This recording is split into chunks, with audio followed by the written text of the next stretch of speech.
ਤੁਹਾਨੂੰ ਤੇ ਸਾਨੂੰ ਗੁੰਮਰਾਹ ਕੀਤਾ ਜਾ ਰਿਹਾ ਵਾਇਆ ਜਥੇਦਾਰ। ਬੇਅਦਬੀ ਦੇ ਦੋਸ਼ੀ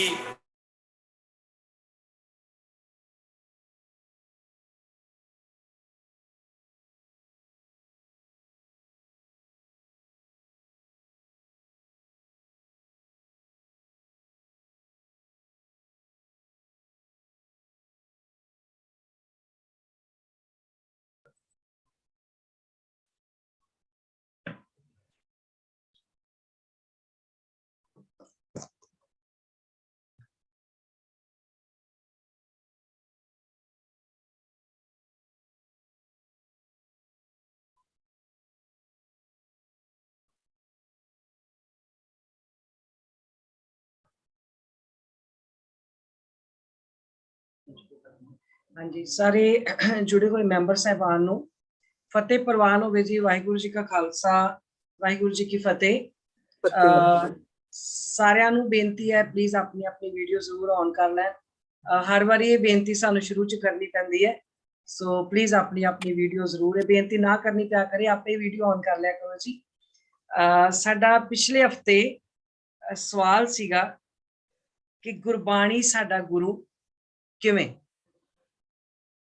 किवें असीं ये गल आखदे हां कि गुरबाणी साडा गुरु है। असीं कहने भी बहुत वारी हां कि असीं गुरबाणी नूं वाकिया अपना गुरु मनदे हां, और ये गल असीं पिछले हफ्ते कीती सी कि जदों भी आपां डिस्कशन शुरू करांगे ते ये जिहड़ी डिस्कशन आ असीं जिहड़े साडे मैंबर्स जुड़े होणगे उन्हां तो जिहड़ी है ये स्टार्ट करांगे। ते बाद विच जिहड़े साडे नाल वीर जी साडे विद्वान साहबान जिहड़े जुड़े ने वो उस तो बाद इहदा जिहड़ा वा कंक्लूजन दस्सणगे भी हाँ जी भी ये गल इस तरह ही आ जां किवें है। सो गुरबाणी तो ही प्रमाण लेंदे होए, गुरबाणी दा आसरा लेंदियां होइआं आओ इस गल नूं शुरू करदे हां। जिहड़ा भी वीर जां जिहड़ी भी भैन इस गल नूं पहलों शुरू करना चाहुंदी है प्लीज उन्हां नूं वैलकम। ਉਹ शुरू करन भी गुरबाणी नूं असीं गुरु किवें मंनदे, किन्ना पंक्तियां दा सहारा लैके असीं ये गल कहने आ भी गुरबाणी साडा गुरु आ, ते की ਉਹ पंक्तियां नूं कहंदे होइआं असीं वाकिया उन्हां ते पहरा दिंदे आ। कोई भी वीर भैन जो भी शुरू करना चाहे सारिਆਂ ਨੂੰ वैलकम जी। हाँ जी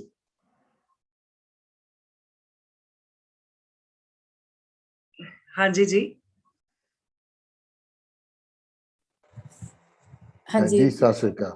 बोलना थोड़ा सॉरी सत श्री अकाल सत श्री अकाल वीर जी। हाँ जी जरूर जरूर। हाँ जी वीर जी सत श्री अकाल भैन जी।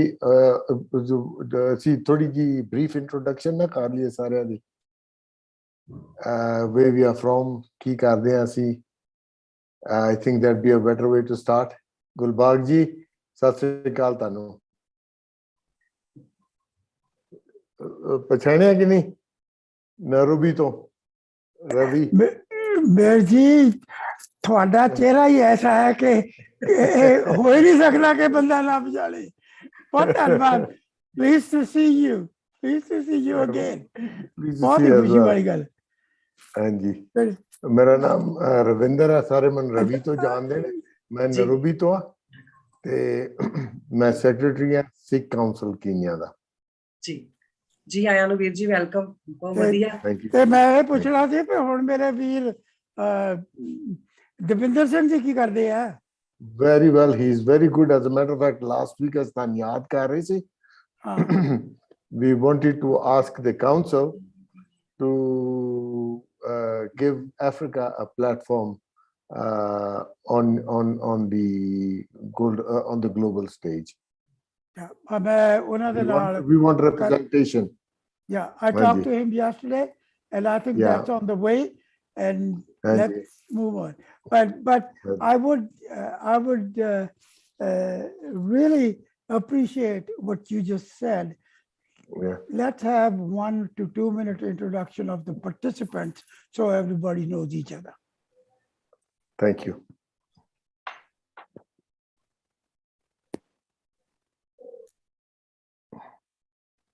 Panji, you have to start. Panji, Veer ji तुसी स्टार्ट करो। मेरा एक बहुत जरूरी ग्रुप से मैसेज आ रहा है, मैं जरा जवाब दे रही हूं। बहुत धन्यवाद। मैं 2 मिनट अपनी इंट्रोडक्शन देनी चाहना। ਤੇ ਦੈਨ ਬਾਕੀ ਸਾਰਿਆਂ ਲਈ ਰਵੀ ਜੀ ਨੂੰ ਵੀ ਬੇਨਤੀ ਕਰਾਂਗੇ। ਗੁਲਬਰਗ ਸਿੰਘ ਵਾਸੀ, ਜੰਮਿਆ ਪੰਜਾਬ 'ਚ ਤੇ ਆ ਗਿਆ ਪੜ੍ਹਨ ਅਮਰੀਕਾ। ਇੱਥੇ ਬੜੀ ਦੇਰ ਤੋਂ ਸਿੱਖ ਕਮਿਊਨਿਟੀ ਦੀ ਸੇਵਾ ਦੇ ਵਿੱਚ ਹਾਜ਼ਰ ਹਾਂ। ਇਸ ਵੇਲੇ ਰਿਟਾਇਰਡ ਹਾਂ ਤੇ full time in give back mode. So ਮੇਰਾ ਇੰਟਰਸਟ ਗੁਰਬਾਣੀ ਦੀ ਸੂਝ ਤੇ ਉਹਦੀ ਇੰਪਲੀਮੈਂਟੇਸ਼ਨ। ਸੂਝ ਵਾਲੇ ਤਾਂ ਮੈਨੂੰ ਪਤਾ, ਸੂਝ ਲੱਭਣੇ ਵਾਲੇ ਤਾਂ ਬਹੁਤ ਹੈ, ਇੰਪਲੀਮੈਂਟੇਸ਼ਨ ਵਾਲੇ ਪਾਸੇ ਨੂੰ ਥੋੜ੍ਹਾ ਜਿਹਾ ਘੱਟ ਲੋਕੀ ਸੋਚਦੇ ਆ।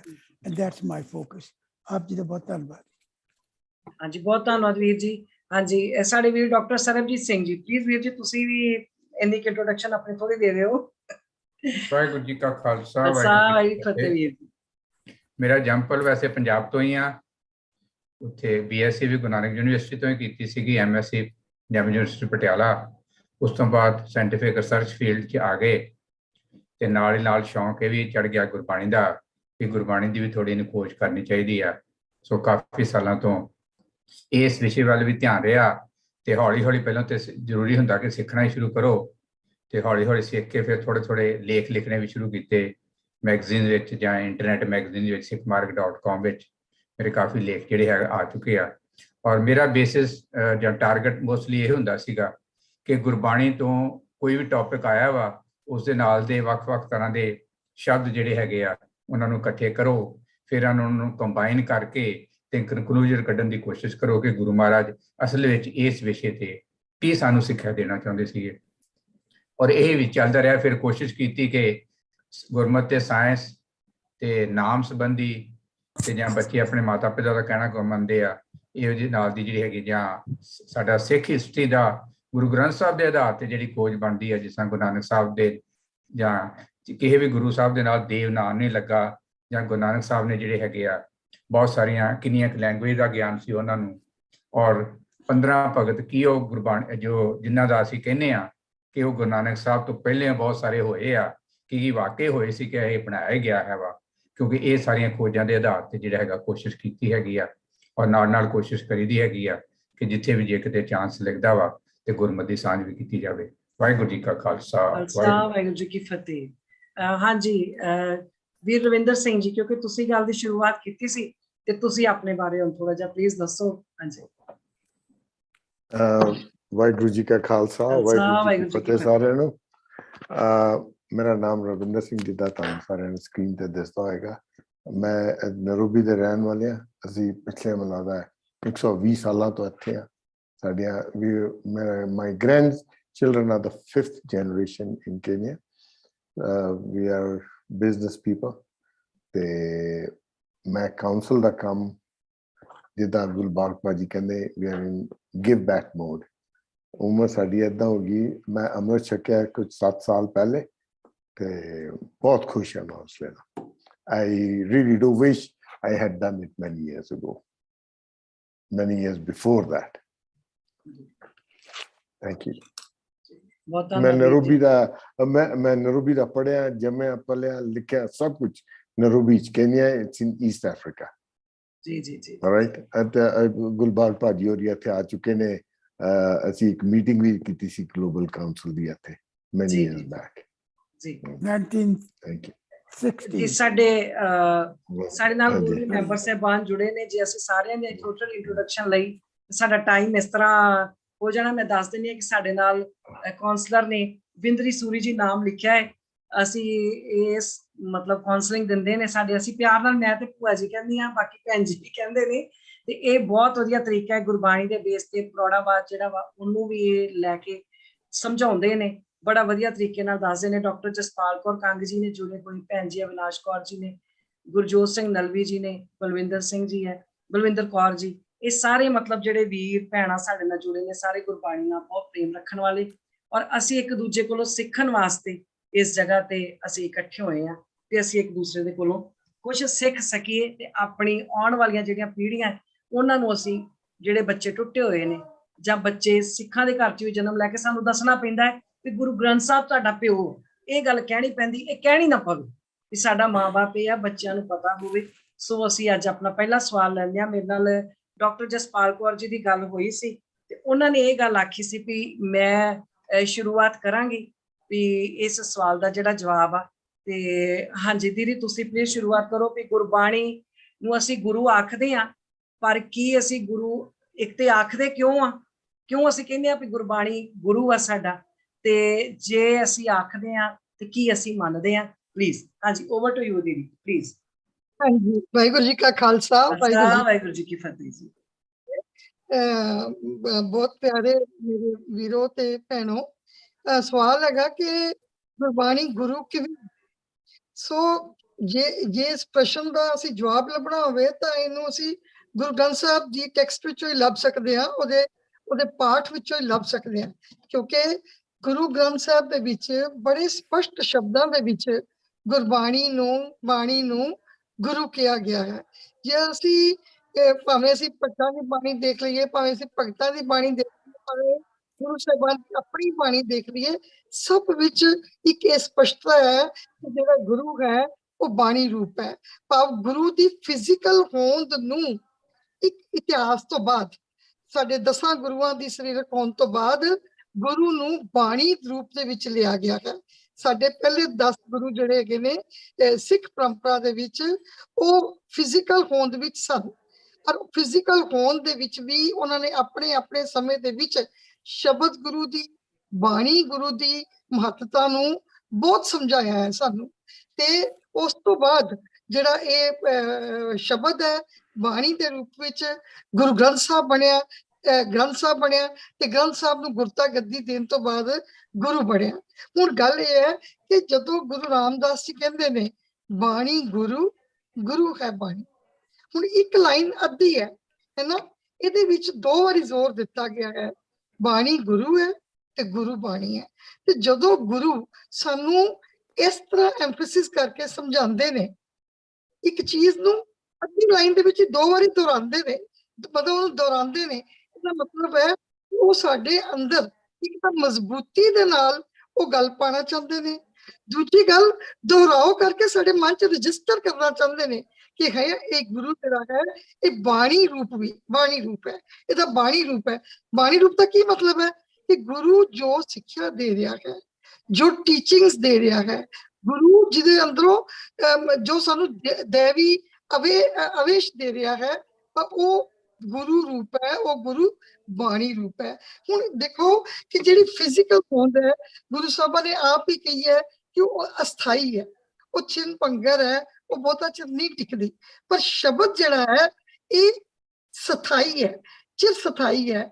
ਗੁਰੂ ਦੇ ਬੋਲ, ਗੁਰੂ ਦੀ ਬਾਣੀ ਸਰਵ ਸਮਿਆਂ ਲਈ, ਹਮੇਸ਼ਾ ਲਈ ਸਥਾਈ ਰੂਪ ਵਿੱਚ, ਇਟਰਨਲ ਰੂਪ ਵਿੱਚ ਸਾਡੇ ਨਾਲ ਹੈ। ਗੁਰੂ ਮੇਰੇ ਸੰਗ ਸਦਾ ਹੈ ਨਾਲੇ ਬਾਣੀ। ਸੋ ਅਸੀਂ ਬਾਣੀ ਦੇ ਵਿੱਚੋਂ ਉਹ ਚੀਜ਼ਾਂ ਲੱਭਦੇ ਆ ਜੋ ਗੁਰੂ ਨੇ ਸਾਨੂੰ ਟੀਚਿੰਗਸ ਕਹੀਆਂ ਹੈਗੀਆਂ ਨੇ।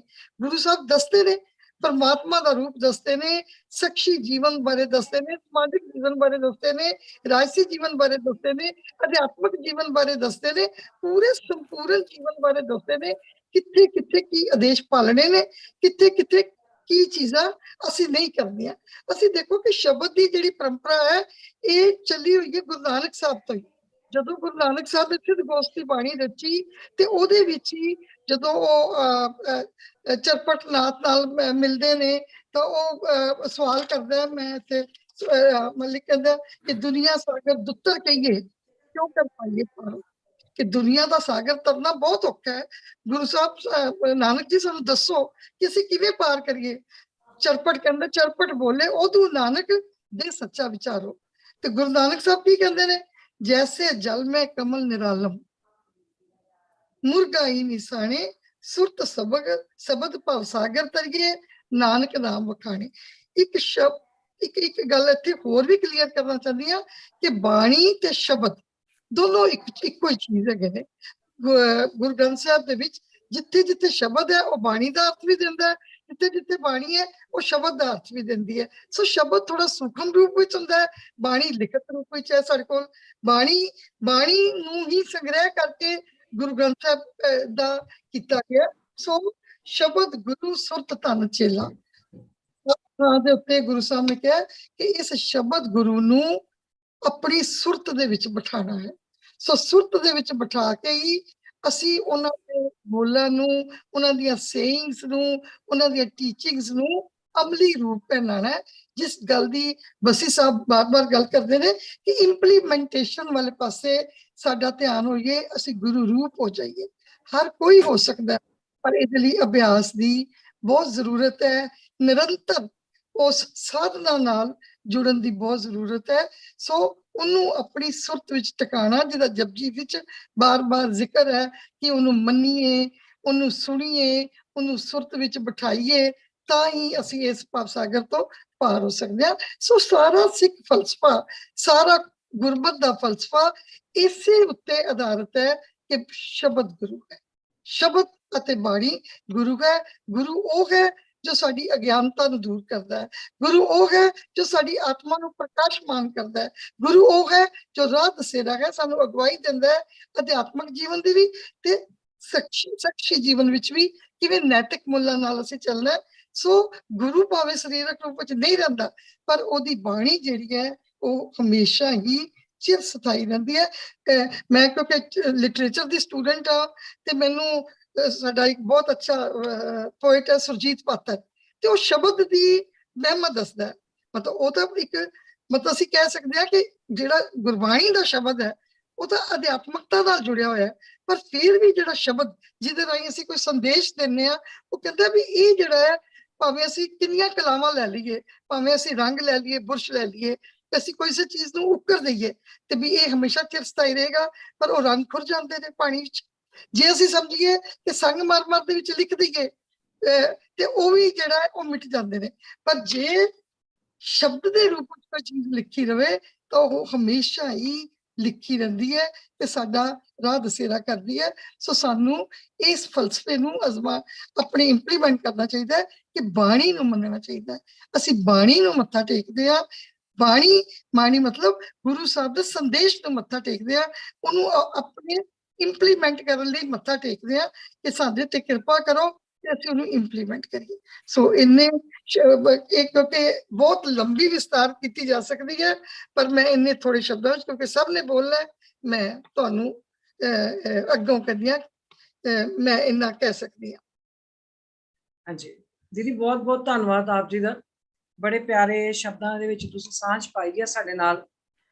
ਬਿਲਕੁਲ ਗੁਰਬਾਣੀ ਗੁਰੂ ਹੈ, ਅਸੀਂ ਕਹਿੰਦੇ ਹਾਂ, ਤੁਸੀਂ ਵਿੱਚੋਂ ਦੱਸਿਆ ਵੀ ਆ, ਧੰਨ ਗੁਰੂ ਰਾਮਦਾਸ ਮਹਾਰਾਜ ਦੀ ਪੰਕਤੀ ਲੈ ਕੇ ਵੀ ਤੁਸੀਂ ਇਹ ਗੱਲ ਦੱਸੀ ਹੈ।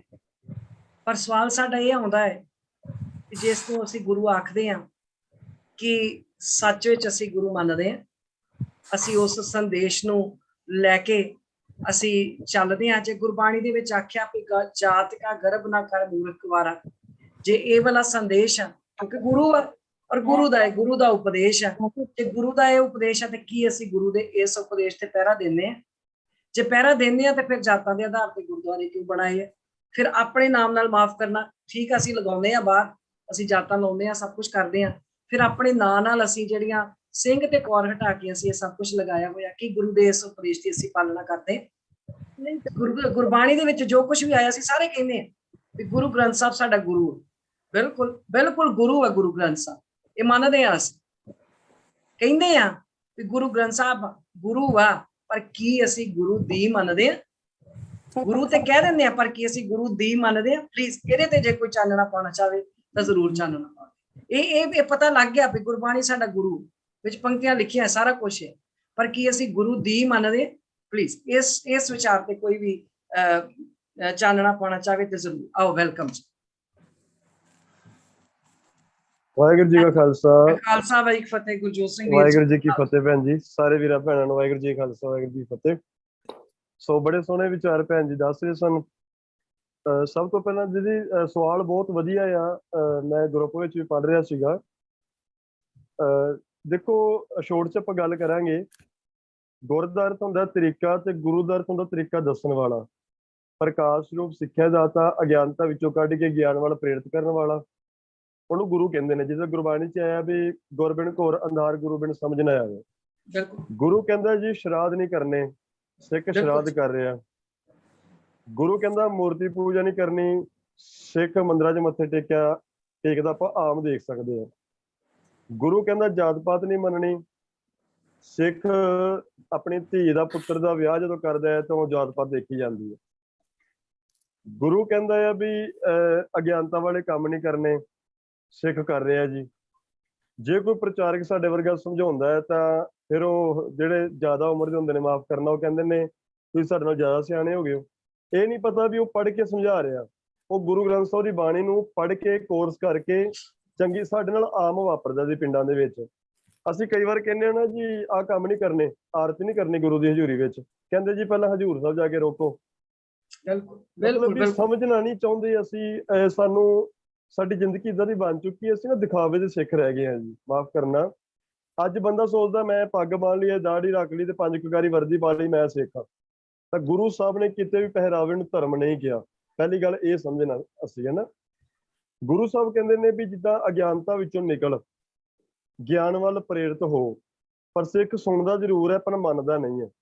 ਇਸ ਕਰਕੇ ਤੁਹਾਡੀ ਗੱਲ ਬਿਲਕੁਲ ਠੀਕ ਹੈ ਵੀ ਅਸੀਂ ਗੁਰੂ ਦੀ ਗੱਲ ਸੁਣਦੇ ਜ਼ਰੂਰ ਆ, ਪਰ ਗੁਰੂ ਦੀ ਗੱਲ ਅਸੀਂ ਮੰਨਦੇ ਨਹੀਂ ਹੈਗੇ। ਔਰ ਮੈਂ ਤੁਹਾਨੂੰ ਦੱਸਾਂ ਜੀ ਭੈਣ ਜੀ, 99% ਸਿੱਖ ਨਹੀਂ ਮੰਨਦੇ। ਸਿੱਖ ਸੋਚਦਾ ਵੀ ਪਾਠ ਕੋਈ ਕਰ ਜਾਵੇ ਉਹਦਾ ਫਲ ਸਾਨੂੰ ਅਰਦਾਸ ਦੇ ਰੂਪ ਚ ਪ੍ਰਾਪਤ ਹੋ ਜਾਵੇ, ਐਸਾ ਨਹੀਂ ਹੈ। ਜੇ ਭੁੱਖ ਮੈਨੂੰ ਲੱਗੀ ਹੈ, ਰੋਟੀ ਮੈਂ ਖਾਊਂਗਾ ਤਾਂ ਮੇਰੀ ਭੁੱਖ ਦੂਰ ਹੋਣੀ, ਗੁਆਂਢੀਆਂ ਦੀ ਨਹੀਂ ਹੋਣੀ। ਬਿਲਕੁਲ ਬਿਲਕੁਲ। ਪਿਆਸ ਮੈਨੂੰ ਲੱਗੀ ਹੈ ਤਾਂ ਪਾਣੀ ਮੈਂ ਪੀਊਂਗਾ ਤਾਂ ਮੇਰੀ ਪਿਆਸ ਦੂਰ ਹੋਣੀ, ਗੁਆਂਢੀਆਂ ਦੀ ਨਹੀਂ ਹੋਣੀ। ਇਸ ਕਰਕੇ ਗੁਰੂ ਸਾਹਿਬ ਨੇ ਬਾਣੀ ਚ ਆਖਿਆ ਵੀ ਗੁਰਬਿਨ ਘੋਰ ਅੰਧਾਰ ਗੁਰੂ ਬਿਨ ਸਮਝ ਨਾ ਆਵੇ, ਗੁਰਬਿਨ ਸੁਰਤ ਨਾ ਸਿੱਧ ਗੁਰੂ ਬਿਨ ਮੁਕਤ ਨਾ ਪਾਵੇ। ਸ਼ਬਦ ਬਹੁਤ ਲੰਬਾ ਹੈ ਪਰ ਮੈਂ ਸੰਖੇਪ ਚ ਗੱਲ ਕਰਨਾ ਚਾਹੁੰਦਾ। ਗੁਰੂ ਸਾਹਿਬ ਕਹਿੰਦੇ ਪਿਆਰਿਆ, ਜੇ ਮੇਰੀ ਗੱਲ ਸੁਣਦਾ ਵਾ, ਹੁਣ ਟੀਚਰ ਹੈ, ਬੱਚਾ ਸਕੂਲ ਜਾਂਦਾ ਹੈ, ਟੀਚਰ ਸਾਹਮਣੇ ਬੋਲ ਰਿਹਾ ਆ, ਬੱਚਾ ਜੇ ਉਹਦੀ ਗੱਲ ਨੂੰ ਇਗਨੋਰ ਕਰੇ, ਇਹ ਟੀਚਰ ਦੀ ਤੋਹੀਨ ਹੈ। ਗੁਰਦੁਆਰੇ ਹੁਕਮਨਾਮਾ ਹੋ ਰਿਹਾ ਤੇ ਅਸੀਂ ਸੂਟ ਵੇਖੀ ਜਾਂਦੇ ਇੱਕ ਦੂਜੇ ਦੇ, ਅਸੀਂ ਇਹ ਵੇਖੀ ਜਾਂਦੇ ਵੀ ਕਿਹੜੇ ਬੰਦੇ ਨੇ ਕੀ ਦਾਨ ਪੁੰਨ ਕੀਤਾ ਹੈ, ਕਿਹੜਾ ਬੰਦਾ ਕੀ ਡੱਬਾ ਲੈ ਕੇ ਆਇਆ, ਕੀ ਕਰ ਰਿਹਾ। ਯਾਨੀ ਕਿ ਸਾਡਾ ਧਿਆਨ ਗੁਰੂ ਦੀ ਗੱਲ ਵਿੱਚ ਨਹੀਂ ਹੈਗਾ। ਸੋ ਬੱਚਾ ਉਹ ਪਾਸ ਹੋਏਗਾ ਜਿਹੜਾ ਟੀਚਰ ਦੀ ਗੱਲ ਨੂੰ ਧਿਆਨ ਦੇ ਨਾਲ ਸੁਣੇਗਾ, ਸੁਣ ਕੇ ਮੰਨੇਗਾ, ਜੀਵਨ 'ਚ ਲਾਗੂ ਕਰੇਗਾ, ਪੇਪਰ 'ਚ ਕੁਝ ਲਿਖ ਕੇ ਆਏਗਾ, ਫਿਰ ਉਹ ਬੱਚਾ ਪਾਸ ਹੋਊਗਾ। ਅਸੀਂ ਸੋਚਦੇ ਹਾਂ ਪੇਪਰ 'ਚ ਕੁਝ ਲਿਖਣਾ ਨਾ ਪਵੇ, ਸਿਲੇਬਸ ਪੜ੍ਹਨਾ ਨਾ ਪਵੇ ਤੇ ਅਰਦਾਸ ਕਰ ਦੋ ਤੇ ਬੱਚਾ ਪਾਸ ਹੋ ਜਾਏ। ਸੋ ਇਸ ਕਰਕੇ ਗੁਰੂ ਦੀ ਗੱਲ ਅਸੀਂ ਸੁਣ ਜ਼ਰੂਰ ਰਹੇ ਹਾਂ ਜੀ, ਮਾਫ ਕਰਨਾ ਅਸੀਂ ਮੰਨ ਨਹੀਂ ਰਹੇ। ਸੋ ਮੈਨੂੰ ਲੱਗਦਾ ਵੀ ਗੁਰੂ ਦੀ ਗੱਲ ਸਿੱਖ ਮੰਨਦੇ ਨਹੀਂ ਹੈਗੇ। ਸੋ ਇਹੀ ਵਿਚਾਰਾ ਮੈਂ ਕਰਨਾ ਚਾਹੁੰਦਾ ਸੀਗਾ ਜੀ। ਧੰਨਵਾਦ ਜੀ, ਬਹੁਤ ਧੰਨਵਾਦ, ਬਹੁਤ ਧੰਨਵਾਦ। ਹਾਂਜੀ ਯਾਦਵਿੰਦਰ ਜੀ ਪਲੀਜ਼। ਹਾਂਜੀ ਗੁਰਜੋਤ ਸਿੰਘ ਭਾਜੀ, ਸਤਿ ਸ਼੍ਰੀ ਅਕਾਲ। ਸਤਿ ਸ਼੍ਰੀ ਅਕਾਲ ਵੀਰ ਜੀ। ਭਾਜੀ ਤੁਸੀਂ ਬਹੁਤ ਵਧੀਆ ਗੱਲ ਕੀਤੀ, ਜੋ ਰਿਐਲਿਟੀ ਅੱਜ ਦੇ ਟਾਈਮ ਤੇ ਆਪਾਂ ਉਹ ਗੱਲ ਕੀਤੀ, ਤੇ ਆਪਾਂ ਇਸ ਚੀਜ਼ ਨੂੰ ਕਿਵੇਂ ਇੰਪਰੂਵ ਕਿਵੇਂ ਕਰਾਂਗੇ ਉਸ ਬਾਰੇ ਵੀ ਤੁਸੀਂ ਦੱਸੋ। ਤੁਸੀਂ ਦੱਸ ਤਾਂ ਛੱਡਿਆ ਕਿ ਇਹ ਪ੍ਰੋਬਲਮਸ ਨਹੀਂ, ਬਟ ਉਹਨਾਂ ਦੇ ਕੋਈ ਸੋਲੂਸ਼ਨ ਵੀ ਅਗਰ ਤੁਸੀਂ ਥੋੜੇ ਬਹੁਤ ਦੱਸੋ। ਉਸ ਤੋਂ ਬਾਅਦ ਮੈਂ ਵੀ ਇੱਕ ਸੋਲੂਸ਼ਨ, ਮੈਨੂੰ ਵੀ ਮਤਲਬ ਮੈਂ ਵੀ ਹੈਗਾ ਮੇਰੇ ਕੋਲ, ਮੈਂ ਉਹ ਵੀ ਦੱਸਾਂਗਾ। ਬਟ ਅਗਰ ਤੁਸੀਂ ਸੋਲੂਸ਼ਨ ਦੱਸੋ ਥੋੜਾ ਜਿਹਾ, ਮਤਲਬ ਕਿ ਆਪਾਂ ਜਿੱਥੇ ਬੈਠੇ ਹਾਂ ਮੇ ਵੀ ਆਪਾਂ ਇੰਪਲੀਮੈਂਟ ਕਰ ਸਕੀਏ ਉਸ ਚੀਜ਼ ਦਾ। ਮੈਂ ਸਭ ਨੂੰ ਰਿਕੁਐਸਟ ਕਰਨਾ ਕਿ ਅਗਰ ਕੋਈ ਵੀ ਉਹ ਪ੍ਰੋਬਲਮ ਸਭ ਨੂੰ ਪਤਾ ਹੈ, ਨਾਲ ਦੇ ਨਾਲ ਉਹਦਾ ਸੋਲੂਸ਼ਨ ਵੀ ਦੱਸਿਆ ਕਰੋ। ਇੰਪਲੀਮੈਂਟ ਤਾਂ ਹੀ ਹੋਏਗਾ ਜੇ ਸਾਨੂੰ ਉਹਦਾ ਸੋਲੂਸ਼ਨ ਪਤਾ ਹੋਏਗਾ, ਰਾਈਟ? ਬਿਲਕੁਲ ਵੀਰ ਜੀ, ਬਹੁਤ ਧੰਨਵਾਦ ਜੀ ਤੁਹਾਡਾ। ਤੁਸੀਂ ਸੋਲੂਸ਼ਨ, ਇਹ ਮੈਨੂੰ ਮਾਣ ਹੈ ਵੀਰ ਜੀ ਤੁਹਾਡੇ ਤੇ। ਤੁਸੀਂ ਪਹਿਲੇ ਸਿੱਖ ਵੇਖਿਓ ਜਿਹੜੇ ਸੋਲੂਸ਼ਨ ਪੁੱਛ ਰਹੇ ਨੇ, ਤਾਂ ਬਹੁਤੇ ਤਾਂ ਕਮੀਆਂ ਕੱਢ ਕੇ ਮੇਰੇ ਵਰਗੇ ਚਲੇ ਜਾਂਦੇ ਨੇ ਨਾ। ਸੋ ਚੰਗੀ ਗੱਲ ਹੈ, ਬਹੁਤ ਵਧੀਆ ਗੱਲ ਹੈ ਵੀਰ ਜੀ। 3 ਚੀਜ਼ਾਂ ਹੁੰਦੀਆਂ ਨੇ। ਸਭ ਤੋਂ ਪਹਿਲਾਂ ਸਿੱਖ ਨੂੰ ਬਾਣੀ ਪੜ੍ਹਨੀ ਆਉਣੀ ਚਾਹੀਦੀ ਹੈ। ਗੁਰਬਾਣੀ ਨੂੰ ਪੜ੍ਹੀਦਾ ਕਿੱਦਾਂ? ਦੂਜੀ ਸਟੇਜ ਹੁੰਦੀ ਗੁਰਬਾਣੀ ਦੇ ਅਰਥਾਂ ਨੂੰ ਸਮਝਣਾ। ਤੀਜੀ ਸਟੇਜ ਹੁੰਦੀ ਗੁਰਬਾਣੀ ਦੇ ਭਾਵ ਅਰਥਾਂ ਨੂੰ ਸਮਝਣਾ ਤੇ ਗੁਰਬਾਣੀ ਉੱਤੇ ਤੁਰਨਾ। ਇਹ ਸੋਲੂਸ਼ਨ ਹੈ, ਗੁਰਬਾਣੀ ਉੱਤੇ ਤੁਰਨਾ। ਜੋ ਗੁਰ ਕਹੈ ਸੋਈ ਭਲ ਮਾਨੋ, ਉਹਨੂੰ ਭਲਾ ਕਰਕੇ ਮੰਨ ਲੈਣਾ, ਇਹ ਸੋਲੂਸ਼ਨ ਹੈ। ਸੋ ਜਿੰਨਾ ਚਿਰ ਤੱਕ ਸਿੱਖ ਆਪ ਗੁਰੂ ਗ੍ਰੰਥ ਸਾਹਿਬ ਦੀ ਬਾਣੀ ਨੂੰ ਨਹੀਂ ਪੜ੍ਹਦਾ, ਨਹੀਂ ਵਿਚਾਰਦਾ, ਨਹੀਂ ਜ਼ਿੰਦਗੀ 'ਚ ਲਾਗੂ ਕਰਦਾ, ਤੇ ਉਹਦੇ ਨਾਲ ਇਹ ਘਟਨਾ ਏਦਾਂ ਵਾਪਰਦੀਆਂ ਰਹਿਣੀਆਂ ਨੇ। ਉਹਦੇ ਵਾਸਤੇ ਸ਼ਰਾਧ ਵੀ ਗੁਰਮਤ ਹੈ, ਉਹਦੇ ਵਾਸਤੇ ਮੱਸਿਆ ਨਹਾਉਣੀ ਵੀ ਗੁਰਮਤ ਹੈ, ਉਹਦੇ ਵਾਸਤੇ ਮੌਲੀਆਂ ਬੰਨ ਲੈਣੀਆਂ ਵੀ ਗੁਰਮਤ ਹੈ, ਉਹਦੇ ਵਾਸਤੇ ਸਾਧਾਂ ਨੂੰ ਮੱਥੇ ਟੇਕ ਲੈਣਾ ਗੁਰਮਤ ਹੈ, ਉਹਦੇ ਵਾਸਤੇ ਨਿਸ਼ਾਨ ਸਾਹਿਬ ਨੂੰ ਮੱਥਾ ਟੇਕ ਲੈਣਾ ਗੁਰਮਤ ਹੈ, ਉਹਦੇ ਵਾਸਤੇ ਸਾਰਾ ਕੁਝ ਹੀ ਗੁਰਮਤ ਹੈ। ਕਿਉਂਕਿ ਗੁਰੂ ਦਾ ਗਿਆਨ ਹੋਣਾ, ਗੁਰੂ ਦੀ ਸਮਝ ਹੋਣੀ, ਇਹ ਬਹੁਤ ਜ਼ਿਆਦਾ ਜ਼ਰੂਰੀ। ਸਮਝ ਕਦੋਂ ਆਏਗੀ? ਜਦੋਂ ਆਪਾਂ ਗੁਰੂ ਗ੍ਰੰਥ ਸਾਹਿਬ ਦੇ ਕੋਲ ਬੈਠਾਂਗੇ। ਤਾਂ ਸਿੱਖ ਆਉਂਦਾ ਹੈ ਗੇੜਾ ਮਾਰ ਕੇ ਗੁਰਦੁਆਰੇ ਚਲਾ ਜਾਂਦਾ ਹੈ, ਏਦਾਂ ਸਮਝ ਨਹੀਂ ਆਉਣੀ। ਬੱਚਾ ਆਵੇ ਸਕੂਲ 'ਚ ਮੱਥਾ ਟੇਕ ਕੇ ਚਲਾ ਜਾਏ, ਬੱਚਾ ਪਾਸ ਹੋ ਜਾਏਗਾ? ਨਹੀਂ ਹੋ ਸਕਦਾ। ਟੀਚਰ ਦੇ ਕੋਲ ਬੈਠਣਾ ਪੈਣਾ। ਸਾਡਾ ਸਿਲੇਬਸ ਕੀ ਹੈ? ਗੁਰੂ ਗ੍ਰੰਥ ਸਾਹਿਬ ਦੀ ਬਾਣੀ। ਆਪਾਂ ਕੌਣ ਆ? ਸਟੂਡੈਂਟ। ਤੇ ਟੀਚਰ ਨੇ ਸਾਨੂੰ ਸਿਲੇਬਸ ਦਿੱਤਾ, ਗੁਰੂ ਗ੍ਰੰਥ ਸਾਹਿਬ ਦੀ ਬਾਣੀ ਸਾਨੂੰ ਗੁਰੂਆਂ ਨੇ ਦਿੱਤੀ ਹੈ। ਜੇ ਅਸੀਂ ਪੜ੍ਹਾਂਗੇ, ਵਿਚਾਰਾਂਗੇ, ਆਪਣੇ ਜੀਵਨ 'ਚ ਲਾਗੂ ਕਰਾਂਗੇ, ਤਾਂ ਮੈਨੂੰ ਲੱਗਦਾ ਮੇਰੇ ਹਿਸਾਬ ਦੇ ਨਾਲ ਉਹ ਬੱਚਾ ਸਾਰੀਆਂ ਬਿਮਾਰੀਆਂ ਦਾ ਹੱਲ ਲੱਭ ਸਕਦਾ। ਔਰ ਮੈਂ ਗੱਲ ਵਾਰ-ਵਾਰ ਕਹਿ ਰਿਹਾ ਜੀ, ਜਦੋਂ ਤੱਕ ਆਪਾਂ ਗੁਰੂ ਗ੍ਰੰਥ ਸਾਹਿਬ ਦੀ ਬਾਣੀ ਦੇ ਵਿਚਾਰ ਨਹੀਂ ਕਰਦੇ, ਉਦੋਂ ਤੱਕ ਇਹ ਬਿਮਾਰੀਆਂ ਏਦਾਂ ਹੀ ਰਹਿਣਗੀਆਂ। ਸੋ ਗੁਰੂ ਨੂੰ ਸਮਝਣਾ ਬਹੁਤ ਜ਼ਰੂਰੀ ਹੈ। ਔਰ ਮੈਂ ਮਾਫ ਕਰਨਾ, ਮੈਂ ਗੱਲ ਕਹਿਦਾ, ਗੁਰੂ ਗ੍ਰੰਥ ਸਾਹਿਬ ਕੋਈ ਪੂਜਣ ਦਾ ਵਿਸ਼ਾ ਨਹੀਂ ਹੈਗਾ। ਗੁਰੂ ਗ੍ਰੰਥ ਸਾਹਿਬ ਇੱਕ ਸਮਝਣ ਦਾ ਵਿਸ਼ਾ ਹੈ। ਸੋ ਬਾਕੀ ਮੇਰੇ ਤੋਂ ਸਾਰੇ ਸਿਆਣੇ ਬੈਠੇ ਨੇ ਜੀ, ਤੁਹਾਡੇ ਬੱਚਿਆਂ ਵਰਗੀਆਂ ਜੀ ਅਸੀਂ ਤਾਂ। ਵਾਹਿਗੁਰੂ ਜੀ ਕਾ ਖਾਲਸਾ, ਵਾਹਿਗੁਰੂ ਜੀ। ਹਾਂਜੀ ਯਾਦਵਿੰਦਰ ਜੀ, ਤੁਸੀਂ ਦੱਸੋ ਬੇਟਾ, ਤੁਸੀਂ ਕਹਿੰਦੇ ਸੀ ਛੋਟਾ ਜਿਹਾ ਪੁਆਇੰਟ ਮੈਂ ਗੁਰਜੋਤ ਭਾਜੀ ਨਾਲ ਹੀ ਡਿਸਕਸ ਕਰਨਾ ਚਾਹੁੰਦਾ।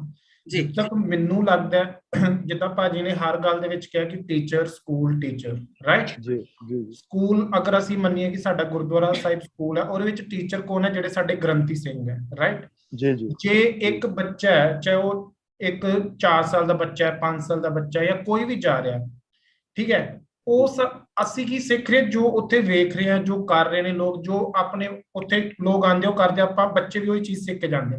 ਮੈਂ ਚਾਹੁੰਦਾ ਕਿ ਸਾਡੀ ਕੋਈ ਐਵੇਂ ਦੀ ਅਕੈਡਮੀ ਹੋਏ ਜਾਂ ਐਵੇਂ ਦਾ ਕੋਈ ਸਿਸਟਮ ਹੋਏ ਕਿ ਜਿਹੜੇ ਘੱਟੋ ਘੱਟ ਜਿਹੜੇ ਸਾਡੇ ਟੀਚਰ ਨੇ ਨਾ, ਜਿੱਦਾਂ ਕੋਈ ਵੀ ਅਸੀਂ ਕੋਈ ਵੀ ਐਗਜ਼ਾਮਪਲ ਹੈ, ਕੋਈ ਵੀ ਜੋਬ ਲੈਣੀ ਹੈ, ਸਾਡੇ ਡਾਕੂਮੈਂਟ ਦੇਖੇ ਜਾਂਦੇ ਨੇ, ਪ੍ਰੋਫਾਈਲ ਦੇਖੀ ਜਾਂਦੀ ਹੈ ਹਰ। ਬਟ ਮੋਸਟਲੀ ਕੀ ਹੋ ਰਿਹਾ ਕਿ ਚਾਹੇ ਬੇਸਿਕ ਆਪਣਾ ਭਾਜੀ ਪਿੰਡਾਂ ਦੇ ਵਿੱਚ, ਜਿਹੜਾ ਮੈਂ ਹਰਿਆਣੇ ਤੋਂ ਬਿਲੋਂਗ ਕਰਨਾ, ਸਾਡੇ ਚਲੋ ਤੁਹਾਡੇ ਉੱਥੇ ਪ੍ਰਚਾਰਕ ਥੋੜਾ ਜ਼ਿਆਦਾ ਹੈਗਾ, ਸਾਡੇ ਤੇ ਥੋੜਾ ਘੱਟ। ਅਸੀਂ ਨੋਰਮਲੀ ਵੀ ਕੋਈ ਵੀ ਦੇਖਦੇ ਆ, ਹਾਂਜੀ ਇਹ ਪਾਠੀ ਸਿੰਘ ਹੈ, ਇਹਨੂੰ ਰੱਖ ਲੈਂਦੇ ਆ ਆਪਾਂ, ਕੋਈ ਵੀ ਚੈੱਕ ਨਹੀਂ ਕਰਦੇ ਕਿ ਉਹਨਾਂ ਨੂੰ ਕਿੰਨਾ ਗਿਆਨ ਹੈ, ਕੀ ਹੈਗਾ, ਹੈ ਨਾ। ਉਹ ਸਿਰਫ ਆਪਣੀ ਡਿਊਟੀਆਂ ਕਰਦੇ ਨੇ, ਸਵੇਰੇ ਨਿਤਨੇਮ ਕੀਤਾ, ਸ਼ਾਮ ਨੂੰ ਕੀਤਾ, ਆਪਣਾ ਚਲੋ ਗਏ। ਤੇ ਮੈਨੂੰ ਲੱਗਦਾ ਕਿ ਉਹ ਉਸ ਚੀਜ਼ ਨੂੰ ਅਗਰ ਥੋੜਾ ਜਿਹਾ ਸੁਧਾਰਾਂਗੇ ਨਾ, ਜਿਹੜੇ ਸਾਡੇ ਟੀਚਰ ਨੇ, ਜਿਹੜੇ ਗੁਰਦੁਆਰਾ ਸਾਹਿਬ ਦੇ ਵਿੱਚ ਗ੍ਰੰਥੀ ਨੇ, ਅਗਰ ਅਸੀਂ ਉਹਨਾਂ ਨੂੰ ਸੁਧਾਰਾਂਗੇ ਤੇ ਆਟੋਮੈਟਿਕਲੀ ਹੀ ਸਿੱਖਿਆ ਜਿਹੜੀ ਹੈ, ਆਪਣੇ ਆਪ ਗਿਆਨ, ਸਹੀ ਚੀਜ਼ਾਂ ਜਿਹੜੀਆਂ ਨੇ ਉਹ ਪਤਾ ਲੱਗਣਗੀਆਂ। ਤੇ ਮੈਨੂੰ ਲੱਗਦਾ ਕਿ ਆਪਾਂ ਨੂੰ ਫੋਕਸ ਕਰਨਾ ਚਾਹੀਦਾ, ਜਿਹੜੇ ਸਾਡੇ ਗ੍ਰੰਥੀ ਸਿੰਘ ਨੇ ਉਹਨਾਂ ਨੂੰ ਜ਼ਿਆਦਾ ਇਸ ਚੀਜ਼ ਨੂੰ ਸਮਝਾ ਕੇ ਕਰਨਾ ਚਾਹੀਦਾ, ਨਾ ਕਿ ਅਸੀਂ ਜੋ ਸਿੱਖ ਰਹੇ ਹਾਂ। ਹੁਣ ਮੈਂ ਗਿਆ, ਮੈਂ ਕੀ ਸਿੱਖਿਆ, ਕੌਣ ਗਿਆ, ਉਹਦੇ ਨਾਲ ਮੈਟਰ ਨਹੀਂ ਕਰਦਾ ਜਦੋਂ ਤੱਕ ਸਾਡੇ ਇੱਕ ਪ੍ਰੋਫੈਸ਼ਨਲ ਗ੍ਰੰਥੀ ਨਹੀਂ ਨਾ ਹੋਣਗੇ, ਜਿਨ੍ਹਾਂ ਨੂੰ ਪ੍ਰੋਪਰ ਨੌਲੇਜ ਨਹੀਂ ਹੋਏਗੀ। ਤੇ ਮੈਂ ਕਹਿੰਦਾ ਵੀ ਉਦੋਂ ਤੱਕ ਸਾਡਾ ਸੁਧਾਰ ਨਹੀਂ ਹੋ ਸਕਦਾ। ਤੇ ਮੈਂ ਚਾਹੁੰਦਾ ਕਿ ਜਿੱਦਾਂ ਗੁਰਬਖਸ਼ ਸਿੰਘ ਅੰਕਲ ਜੀ ਨੇ ਜਾਂ ਰਵਿੰਦਰ ਸਿੰਘ ਜੀ ਨੇ, ਇਹਨਾਂ ਨੂੰ ਵਰਲਡ ਲੈਵਲ ਤੇ ਜਾਂ ਇੱਕ ਵੱਡੀ ਆਰਗੇਨਾਈਜੇਸ਼ਨਸ ਦੇ ਨਾਲ ਇਹ ਚੀਜ਼ ਦੇ ਉੱਤੇ ਕੰਮ ਕਰਨਾ ਚਾਹੀਦਾ ਹੈ ਕਿ ਘੱਟੋ ਘੱਟ ਇੱਕ ਪ੍ਰੋਫਾਈਲ ਦੇਖ ਕੇ ਤੁਸੀਂ ਗ੍ਰੰਥੀ ਸਿੰਘ ਨੂੰ ਰੱਖੋ, ਨਾ ਕਿ ਤੁਸੀਂ ਇਹ ਵੇਖ ਕੇ ਰੱਖੋ ਕਿ ਬਈ ਉਹ ਕਿੰਨੇ ਪੈਸੇ ਲੈਂਦਾ ਹੈ, ਉਹ ਕਿੰਨੇ ਚ ਰਹਿ ਰਿਹਾ, ਇਹ ਹੈ ਉਹ ਹੈ। ਇਸ ਚੀਜ਼ ਨੂੰ ਘੱਟੋ ਘੱਟ ਤਾਂ ਹੀ ਅਸੀਂ ਆਪਣੀ ਇਸ ਚੀਜ਼ ਨੂੰ ਕਰ ਸਕਦੇ, ਅਦਰਵਾਈਜ਼ ਨਹੀਂ। ਹਾਂਜੀ, ਆਈ ਥਿੰਕ ਡਾਕਟਰ ਨੀਤੂ ਗੋਰਾ ਵੀ ਕੁਝ ਕਹਿ ਰਹੇ। ਹਾਂਜੀ ਯਾਦਵਿੰਦਰ ਜੀ, ਠੀਕ ਹੈ, ਤੁਸੀਂ ਬਹੁਤ ਵਧੀਆ ਕਿਹਾ। ਹਾਂਜੀ ਡਾਕਟਰ ਗੁਰਬਖਸ਼ ਸਿੰਘ ਵੀਰ ਜੀ, ਡਾਕਟਰ ਮੀਤੂ ਜੀ, ਮੈਂ ਤੁਹਾਡਾ ਹੈਂਡ ਦੇਖ ਲਿਆ, ਤੁਹਾਡੇ ਕੋਲ ਆਉਂਦੀ ਹਾਂ ਮੈਂ। ਹਾਂਜੀ ਵੀਰ ਜੀ, ਤੁਸੀਂ ਪਲੀਜ਼ ਇਸ ਗੱਲ ਦਾ ਦੱਸੋ ਕਿ ਇਹਨਾਂ ਨੇ ਇੰਨੀ ਗੱਲ ਕਹੀ ਹੈ ਯਾਦਵਿੰਦਰ ਨੇ ਕਿ ਸਾਨੂੰ ਵਰਲਡ ਲੈਵਲ ਤੇ ਇਸ ਤਰ੍ਹਾਂ ਕਰਨਾ ਚਾਹੀਦਾ ਹੈ, ਤੇ ਤੁਸੀਂ ਪਲੀਜ਼ ਇਹਨਾਂ ਨੂੰ ਇਸ ਗੱਲ ਦਾ ਚਾਨਣਾ ਪਾਓ ਕਿ ਅਸੀਂ ਜਿਹੜਾ ਉਹ ਕੀ ਕਰ ਰਹੇ ਹਾਂ, ਔਰ ਅਸੀਂ ਗ੍ਰੰਥੀ ਸਿੰਘਾਂ ਦਾ ਜਿਸ ਤਰ੍ਹਾਂ ਕਿਵੇਂ ਅਸੀਂ ਚਾਹ ਰਹੇ ਹਾਂ ਕਿ ਉਹ ਪਹੁੰਚਣ, ਕਿਵੇਂ ਅਸੀਂ ਪ੍ਰਸਾਰ ਕਰ ਰਹੇ ਹਾਂ। ਪਲੀਜ਼ ਤੁਸੀਂ ਥੋੜਾ ਜਿਹਾ ਚਾਨਣਾ ਉਸ ਗੱਲ ਤੇ ਪਾਓ। ਹਾਂਜੀ ਆਪ ਜੀ ਦਾ ਬਹੁਤ ਧੰਨਵਾਦ। ਮੈਂ ਐਕਚੁਅਲੀ ਤਾਂ ਬਾਅਦ ਵਿੱਚ ਕਿਸੇ ਵੇਲੇ ਜਦੋਂ ਤੁਸੀਂ ਸਮਾਂ ਦਿਓਗੇ, ਜਿਹੜਾ ਅੱਜ ਦਾ ਸਵਾਲ ਹੈ ਮੈਂ ਉਹਦੇ ਬਾਰੇ ਵੀ ਵਿਚਾਰ ਸਾਂਝੇ ਕਰਨਾ ਚਾਹਾਂਗਾ। ਲੇਕਿਨ ਅੱਜ ਹੁਣ ਜੋ ਕੁਛ ਵੀਰ ਯਾਦਵਿੰਦਰ ਸਿੰਘ ਜੀ ਨੇ ਸਵਾਲ ਪਾਇਆ ਨਾ, ਵੀਰ ਜੀ ਗਲੋਬਲ ਸਿੱਖ ਕੌਂਸਲ ਵੱਲੋਂ ਇੱਕ ਗਲੋਬਲ ਸਿੱਖੀ ਸਕਾਲਰਸ ਦਾ ਗਰੁੱਪ ਬਣਾ ਰਹੇ ਆ, ਔਰ ਉਹਨਾਂ ਦਾ ਮੇਨ ਫੰਕਸ਼ਨ ਆਈ ਹੋਏਗਾ ਕਿ ਜਿਹੜੇ ਸਾਨੂੰ ਆਮ ਤੌਰ ਤੇ ਸਿੱਖੀ ਬਾਰੇ ਭੁਲੇਖੇ ਹੈ, ਔਰ ਜਿਹੜੇ ਸਾਡੇ ਉਹ ਪ੍ਰਚਾਰਕ ਜਿਨ੍ਹਾਂ ਦੀ ਰੋਟੀ ਸੰਗਤਾਂ ਵੱਲ ਦੇਖ ਕੇ ਚੱਲਦੀ ਹੈ, ਅਸੀਂ ਉਹਨਾਂ ਦੇ ਪਾਏ ਹੋਏ ਭੁਲੇਖੇ ਪਾਏ ਹੋਏ ਆ। ਜਿੱਦਾਂ ਵੀਰ ਜੀ ਕਹਿ ਗਏ ਆ, ਸਾਡੇ ਗੁਰਦੁਆਰੇ ਦੇ ਭਾਈਆਂ ਨੇ ਜਿਨ੍ਹਾਂ ਕੋਲ ਆਪ ਨੌਲੇਜ ਹੋਵੇ ਜਾਂ ਨਾ ਹੋਵੇ, ਕਿਉਂਕਿ ਉਹਨਾਂ ਦੀ ਰੋਟੀ ਸੰਗਤ ਵੱਲੋਂ ਚੱਲਦੀ ਹੈ, ਉਹ ਸਿਰਫ ਤੇ ਸਿਰਫ ਉਹ ਗੱਲ ਕਰਦੇ ਆ ਜਿਹੜੇ ਸੰਗਤ ਸੁਣਨਾ ਚਾਹੁੰਦੀ ਹੈ। ਉਹ ਸਹੀ ਗੁਰੂ ਦੀ ਗੱਲ ਨਹੀਂ ਕਰਦੇ, ਉਹ ਸੰਗਤ ਦੀ ਮਰਜ਼ੀ ਦੀ ਗੱਲ ਕਰਦੇ। ਇਸ ਕਰਕੇ ਸਭ ਕੁਛ ਆ ਸਾਡਾ ਕਹਿ ਲਓ ਉਲਟ ਪੁਲਟ ਹੋਇਆ। ਆ ਜਿਹੜਾ ਗਲੋਬਲ ਸਿੱਖੀ ਸਕਾਲਰ ਦਾ ਉਪਰਾਲਾ ਹੈ, ਉਹ ਐਗਜ਼ੈਕਟਲੀ ਇਸ ਪਾਸੇ ਹੈ ਕਿ ਜਿਹੜੇ ਵੀ ਭੁਲੇਖੇ ਪਾਏ ਹੋਏ ਹੈ ਗੁਰਬਾਣੀ ਦੇ ਆਧਾਰ ਤੇ, ਉਹਨਾਂ ਦਾ ਅਸਲ ਕਹਿ ਲਓ ਗਿਆਨ ਸੰਗਤਾਂ ਨਾਲ ਸਾਂਝਾ ਕੀਤਾ ਜਾਵੇ। ਐਂਡ ਜਿਹੜੇ ਵੀ ਪਿੰਡਾਂ ਵਿੱਚ, ਜਿੰਨੇ ਵੀ ਖਾਸ ਕਰਕੇ ਪੰਜਾਬ ਦੇ ਪਿੰਡਾਂ 'ਚ, ਲੇਕਿਨ ਪੰਜਾਬ, ਹਰਿਆਣਾ ਤੇ ਹਿਮਾਚਲ ਇੱਕੋ ਹੀ ਚੀਜ਼ ਹੈ, ਜਿਹੜੇ ਵੀ ਗੁਰਦੁਆਰਿਆਂ ਵਿੱਚ ਉਹ ਗ੍ਰੰਥੀ ਹੈ ਜਿੱਥੇ ਮੇਰੇ ਵੀਰਾਂ ਨੇ ਹਾਲੇ ਕਿਸੇ ਗੁਰਮਤਿ ਗਿਆਨ ਕਾਲਜ ਤੋਂ ਕੋਈ ਡਿਗਰੀ ਨਹੀਂ ਲਈ, ਅਸੀਂ ਉਹਨਾਂ ਪਿੰਡਾਂ ਦੇ ਮੈਨੇਜਮੈਂਟ ਦੇ ਨਾਲ ਗੱਲ ਕਰਕੇ ਜਾਂ ਤੇ ਉਹਨਾਂ ਗ੍ਰੰਥੀਆਂ ਤੋਂ ਡਿਗਰੀ ਕਰਵਾਈਏ, ਉਹਨਾਂ ਨੂੰ ਕਹੀਏ ਪੜ੍ਹ ਲਓ, ਜਾਂ ਫਿਰ ਪੜ੍ਹੇ ਲਿਖਿਆਂ ਨੂੰ ਉੱਥੇ ਭੇਜੀਏ ਕਿ ਉਹ ਪੜ੍ਹੇ ਲਿਖੇ ਉੱਥੇ ਗੁਰਬਾਣੀ ਦਾ ਅਸਲੀ ਗਿਆਨ ਦੇਣ, ਜਿਨ੍ਹਾਂ ਨੂੰ ਇਹ ਫਿਕਰ ਨਾ ਹੋਵੇ ਕਿ ਮੈਨੂੰ ਕਿਹੜਾ ਬੰਦਾ ਕਿੰਨੇ ਪੈਸੇ ਦੇ ਰਿਹਾ, ਜਿਨ੍ਹਾਂ ਨੂੰ ਇਹ ਫਿਕਰ ਹੋਵੇ ਕਿ ਗੁਰੂ ਕੀ ਕਹਿ ਰਿਹਾ, ਮੈਂ ਗੁਰੂ ਦਾ ਕਹਾਂਗਾ ਕਿੱਦਾਂ ਪਹੁੰਚਾਉਣਾ। ਸੋ ਆਹ ਉਪਰਾਲਾ ਗਲੋਬਲ ਸਿੱਖ ਕੌਂਸਲ ਵੱਲੋਂ ਹੁਣ ਸ਼ੁਰੂ ਹੈ ਸਿੱਖੀ ਪ੍ਰਸਾਰ ਦੇ ਨਾਂ ਥੱਲੇ। ਆਪ ਜੀ ਦਾ ਬਹੁਤ ਧੰਨਵਾਦ। ਜੀ ਜੀ, ਬਹੁਤ ਧੰਨਵਾਦ ਵੀਰ ਜੀ। ਹਾਂਜੀ, ਡਾਕਟਰ ਮੀਤੂ ਜੀ। ਜੀ, ਵਾਹਿਗੁਰੂ ਜੀ ਕਾ ਖਾਲਸਾ, ਵਾਹਿਗੁਰੂ ਜੀ ਕੀ ਫਤਿਹ। ਫਤਿਹ ਜੀ। ਬਹੁਤ ਹੀ ਸੋਹਣਾ ਕੁਐਸਚਨ ਆ ਗਿਆ। ਮੈਂ ਸਿੱਧਾ ਆਨਸਰ ਤੇ ਮਤਲਬ ਪਹੁੰਚਣੀ ਆ, ਅਸੀਂ ਡਿਸਕਸ ਵੀ ਕੀਤਾ ਆ ਗਿਆ। ਦੇਖੋ, ਜਦ ਵੀ ਕੋਈ ਚੀਜ਼ ਅਸੀਂ ਆਪਣੇ ਲੈਵਲ ਤੇ ਲਿਆਣੀ ਹੈ ਤੇ ਗੁਰਬਾਣੀ ਜੋ ਸਾਨੂੰ ਵਿਚਾਰ ਦੇ ਰਹੀ ਹੈ, ਅਸੀਂ ਉਹਨੂੰ 3 ਲੈਵਲ ਤੇ ਸਮਝਣਾ ਜ਼ਰੂਰੀ ਹੈ। ਇੱਕ ਤੇ ਅਸੀਂ ਬਾਣੀ ਪੜ੍ਹ ਰਹੇ ਹਾਂ, ਆਪ ਪੜ੍ਹਦੇ ਪਏ ਆ, ਔਰ ਕਈ ਵਾਰ ਸਾਨੂੰ ਸਮਝ ਆਉਂਦੀ, ਕਈ ਵਾਰ ਸਮਝ ਨਹੀਂ ਆਉਂਦੀ। ਦੂਜਾ ਐਸਪੈਕਟ ਹੈ ਉਹਨੂੰ ਸਮਝਣ ਦਾ, ਜੋ ਕਿ ਅਸੀਂ ਕਈ ਵਾਰ ਗ੍ਰੰਥੀ ਕੋਲੋਂ ਸੁਣ ਰਹੇ ਹਾਂ, ਜਾਂ ਅੱਜ ਕੱਲ੍ਹ ਤੇ YouTube ਜਾਂ ਇੰਨਾ ਮਟੀਰੀਅਲ ਹੈਗਾ ਹੈ ਜਿਹੜਾ ਇਨਫੋਰਮੇਸ਼ਨ ਸਭ ਜਗ੍ਹਾ ਬ੍ਰੌਡਕਾਸਟ ਹੋ ਰਹੀ ਹੈ। ਔਰ ਤੀਜਾ ਤੇ ਮੋਸਟ ਇੰਪੋਰਟੈਂਟ ਹੈ ਉਹ ਐਕਸਪੀਰੀਐਂਸ਼ੀਅਲ ਹੈ। ਜਦ ਤੱਕ ਅਸੀਂ ਉਹ 3rd ਲੈਵਲ ਜਿਹੜਾ ਐਕਸਪੀਰੀਐਂਸ਼ੀਅਲ ਲੈਵਲ ਹੈ ਨਾ, ਜਦ ਤੱਕ ਅਸੀਂ ਉਹਨੂੰ ਐਕਸਪੀਰੀਅੰਸ ਕਰਨਾ ਸ਼ੁਰੂ ਨਹੀਂ ਕਰਾਂਗੇ, ਤਦ ਤੱਕ ਗੱਲ ਨਹੀਂ ਬਣਨੀ ਹੈ। ਔਰ ਉਹ ਸਭ ਦੀ ਪਰਸਨਲ ਜਰਨੀ ਹੈ। ਇਨਫੋਰਮੇਸ਼ਨ ਹਰ ਜਗ੍ਹਾ ਹੈ, ਪੜ੍ਹਨ ਦੀ ਵੀ ਹਰ ਜਗ੍ਹਾ ਹੈ, ਔਰ ਸੁਣਨ ਲਈ ਵੀ ਹਰ ਜਗ੍ਹਾ ਹੈ, ਅੰਡਰਸਟੈਂਡ ਵੀ ਅਸੀਂ ਕਰ ਰਹੇ ਹਾਂ। ਲੇਕਿਨ ਜਦ ਤੱਕ ਉਹਨੂੰ ਕੰਟੈਂਪਰੇਰੀ ਆਪਣੀ ਲਾਈਫ ਦੇ ਵਿੱਚ, ਡੇ ਟੂ ਡੇ ਲਾਈਫ ਵਿੱਚ ਉਹਨੂੰ ਅਸੀਂ ਲੈ ਕੇ ਨਹੀਂ ਆਵਾਂਗੇ, ਤਦ ਤੱਕ ਸਟਾਰਟ ਨਹੀਂ ਹੋਣਾ ਇਹ ਜਰਨੀ। ਹੁਣ ਜੇ ਅਸੀਂ ਸਿੰਪਲ ਮੂਲ ਮੰਤਰ ਤੇ ਜਾਣਦੇ ਹਾਂ, ਇੱਕ ਓਂਕਾਰ ਹੈ, ਉਹ ਇਟਸੈਲਫ ਇੰਨਾ ਪਾਵਰਫੁਲ ਹੈਗਾ, ਵਰਡ ਇੰਨਾ ਪਾਵਰਫੁਲ ਹੈ ਕਿ ਅਸੀਂ ਇੱਕ ਨਾਲ ਜੁੜਨਾ ਹੈ, ਡੁਅਲਿਟੀ ਤੋਂ ਹਟਣਾ ਹੈ। ਅਸੀਂ ਇੱਕ ਇੰਨਾ ਵੀ ਸ਼ਬਦ ਨੂੰ ਗ੍ਰਾਸਪ ਕਰ ਲਈ ਇੱਕ ਦਿਨ ਦੇ ਵਿੱਚ, ਤਾਂ ਵੀ ਸਾਡੀ ਜਰਨੀ ਸਟਾਰਟ ਹੋ ਸਕਦੀ ਹੈ। ਸਾਨੂੰ ਇੰਨਾ ਹੀ ਸਮਝ ਆ ਜਾਏ ਕਿ ਪਰਮਾਤਮਾ ਇੱਕੋ ਹੀ ਹੈਗਾ ਹੈ, ਔਰ ਸਾਡੇ ਵਿੱਚ ਹੀ ਹੈ, ਉਹਦੀ ਸਾਰੀ ਹੀ ਕ੍ਰੀਏਸ਼ਨ ਉਹਦੀ ਹੀ ਔਰ ਸਾਡੇ ਵਿੱਚ ਹੀ ਹੈ। ਇਹਦੇ ਨਾਲ ਹੀ ਅਸੀਂ ਕਿੰਨੇ ਪਾਵਰਫੁਲ ਹੋ ਜਾਂਦੇ ਹਾਂ, ਜਿਸ ਤੇ ਮੈਂ ਸਮਝਨੇ ਆ ਕਿ ਪਰਮਾਤਮਾ ਦਾ ਰੂਪ ਮੈਂ ਵੀ ਹੈਗਾ ਔਰ ਸਾਹਮਣੇ ਵਾਲਾ ਜੀ ਵੀ ਹੈਗਾ।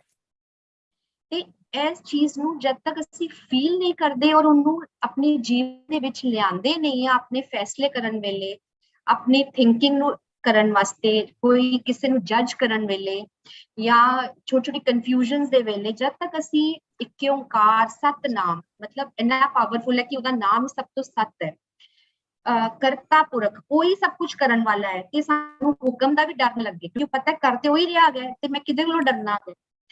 ਫਿਰ ਕਰਤਾ ਪੁਰਖ ਨਿਰਭਉ, ਜਦ ਇੰਨੀ ਵੱਡੀ ਚੀਜ਼ ਸਮਝ ਆਣੀ ਚਾਲੂ ਹੋਏ ਕਿ ਤੁਹਾਡਾ ਪੈਰ ਵੀ ਖਤਮ ਹੋ ਜਾਏਗਾ, ਜੇ ਪਤਾ ਲੱਗਦਾ ਪਿਆ ਕਿ ਮੈਂ ਵੀ ਰੱਬ ਦਾ ਰੂਪ ਆ ਤੇ ਸਾਹਮਣੇ ਵਾਲਾ ਵੀ ਰੱਬ ਦਾ ਰੂਪ ਹੈ, ਤੇ ਮੈਂ ਕਿਹਦੇ ਨਾਲ ਲੜਨਾ ਹੈ ਔਰ ਕਿਹਦੇ ਨਾਲ ਵੈਰ ਵੀ ਕਰਨਾ ਹੈ। ਤੇ ਇਹ ਐਕਸਪੀਰੀਐਂਸ਼ੀਅਲ ਹੈ, ਕਿਉਂਕਿ ਨੌਲੇਜ ਹਰ ਜਗ੍ਹਾ ਗਈ ਹੈ, ਪਰ ਜਦ ਤੱਕ ਉਹਨੂੰ ਅਸੀਂ ਫੀਲ ਕਰਕੇ ਇੰਪਾਵਰ ਨਹੀਂ ਹੋਵਾਂਗੇ, ਤਦ ਤੱਕ ਉਹ ਸਿਰਫ ਤੇ ਸਿਰਫ ਡਿਸਕਸ਼ਨ ਰਹਿ ਜਾਏਗੀ। ਤੇ ਇੱਕ ਮੈਂ ਤੁਹਾਨੂੰ ਆਪਣੀ ਜਰਨੀ ਹੀ ਸ਼ੇਅਰ ਕਰਨੀ ਆ, ਜਿਸ ਤਰ੍ਹਾਂ ਕਿ ਇੱਕ ਵਾਕ ਹੀ ਲਓ, ਬੇਸ਼ੱਕ ਵਾਕ ਨੂੰ ਹੀ ਅੱਜ ਮੈਂ ਵਾਕ ਪੜਿਆ ਔਰ ਉਸ ਵਾਕ ਨੂੰ ਮੈਂ ਜੀਆ, ਪੂਰਾ ਦਿਨ ਉਹ ਤੁਹਾਡੇ ਵਾਕ ਤੁਹਾਡੇ ਅੰਦਰ ਰਵੇ ਔਰ ਤੁਸੀਂ ਉਸ ਵਾਕ ਨੂੰ ਇੰਨਾ ਪਾਵਰ ਬਣਾ ਦਿਓ ਕਿ ਉਹਨੂੰ ਤੁਸੀਂ ਉਹਦੇ ਹਿਸਾਬ ਨਾਲ ਜ਼ਿੰਦਗੀ ਨੂੰ ਜੀਓ, ਐਟਲੀਸਟ 1 ਡੇ, ਤੇ ਉਹਦੇ ਨਾਲ ਹੀ ਲਾਈਫ ਦਾ ਐਕਸਪੀਰੀਅੰਸ ਹੀ ਅਲੱਗ ਹੋ ਜਾਏਗਾ।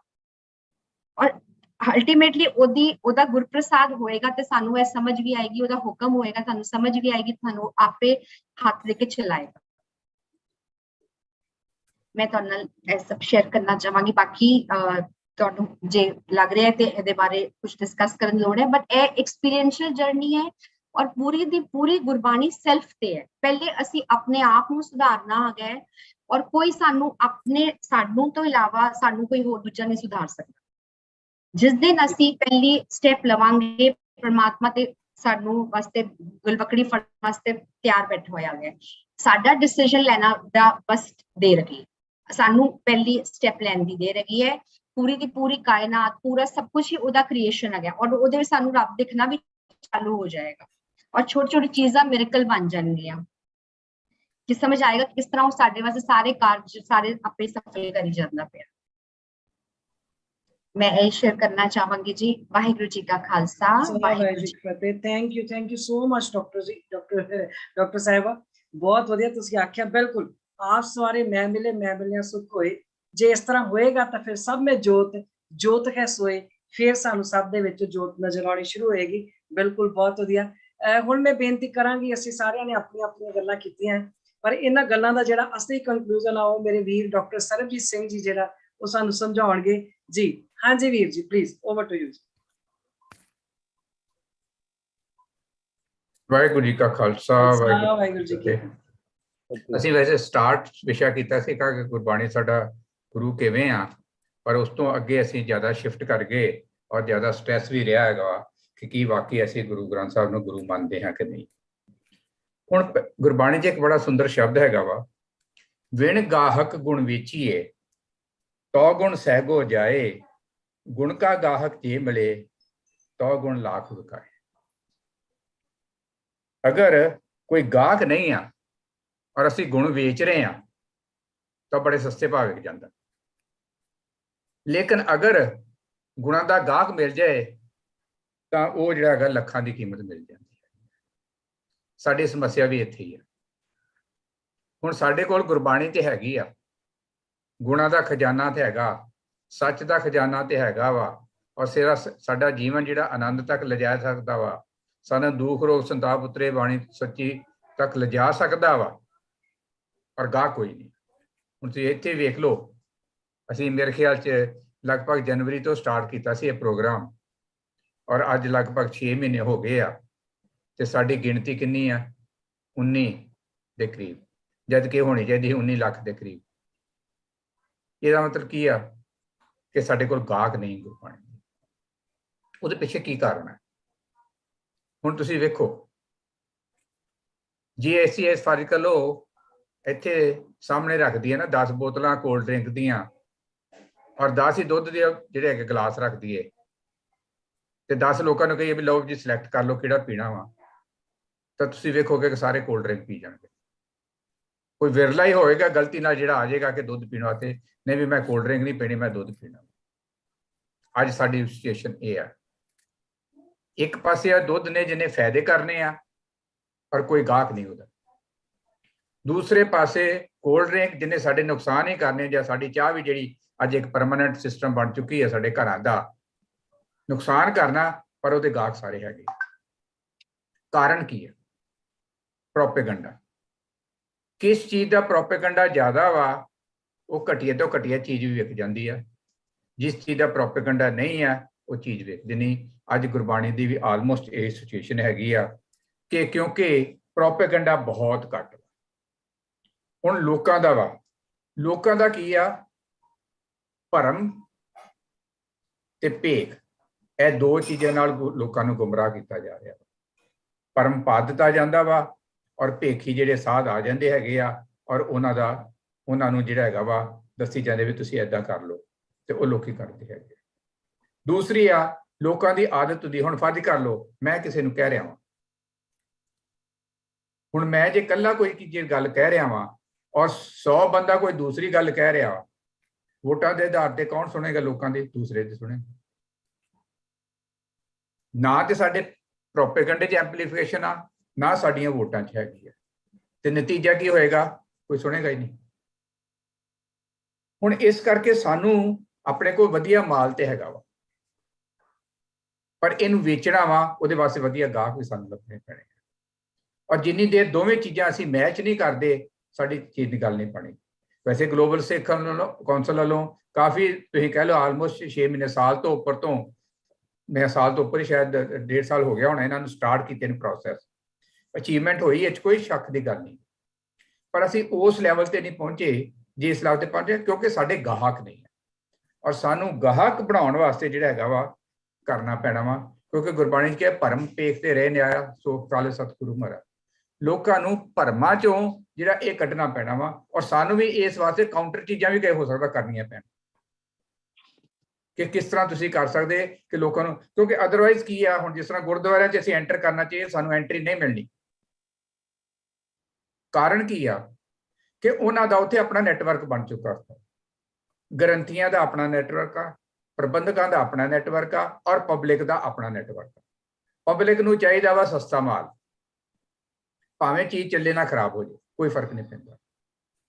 ਝੂਠੀਆਂ ਆਸਾਂ ਗ੍ਰੰਥੀ ਦੇਈ ਜਾਂਦੇ ਆ, ਪ੍ਰਬੰਧਕ ਦੇਈ ਜਾਂਦੇ ਆ, ਉਹ ਚੱਲਦੇ ਰਹਿੰਦਾ। ਪ੍ਰਬੰਧਕ ਕੰਪੀਟੀਸ਼ਨ ਆਪਸ ਵਿੱਚ ਕਰਾਏ ਜਾਂਦੇ ਆ, ਪ੍ਰਬੰਧਕਾਂ ਨੂੰ ਪੈਸੇ ਆਈ ਜਾਂਦੇ।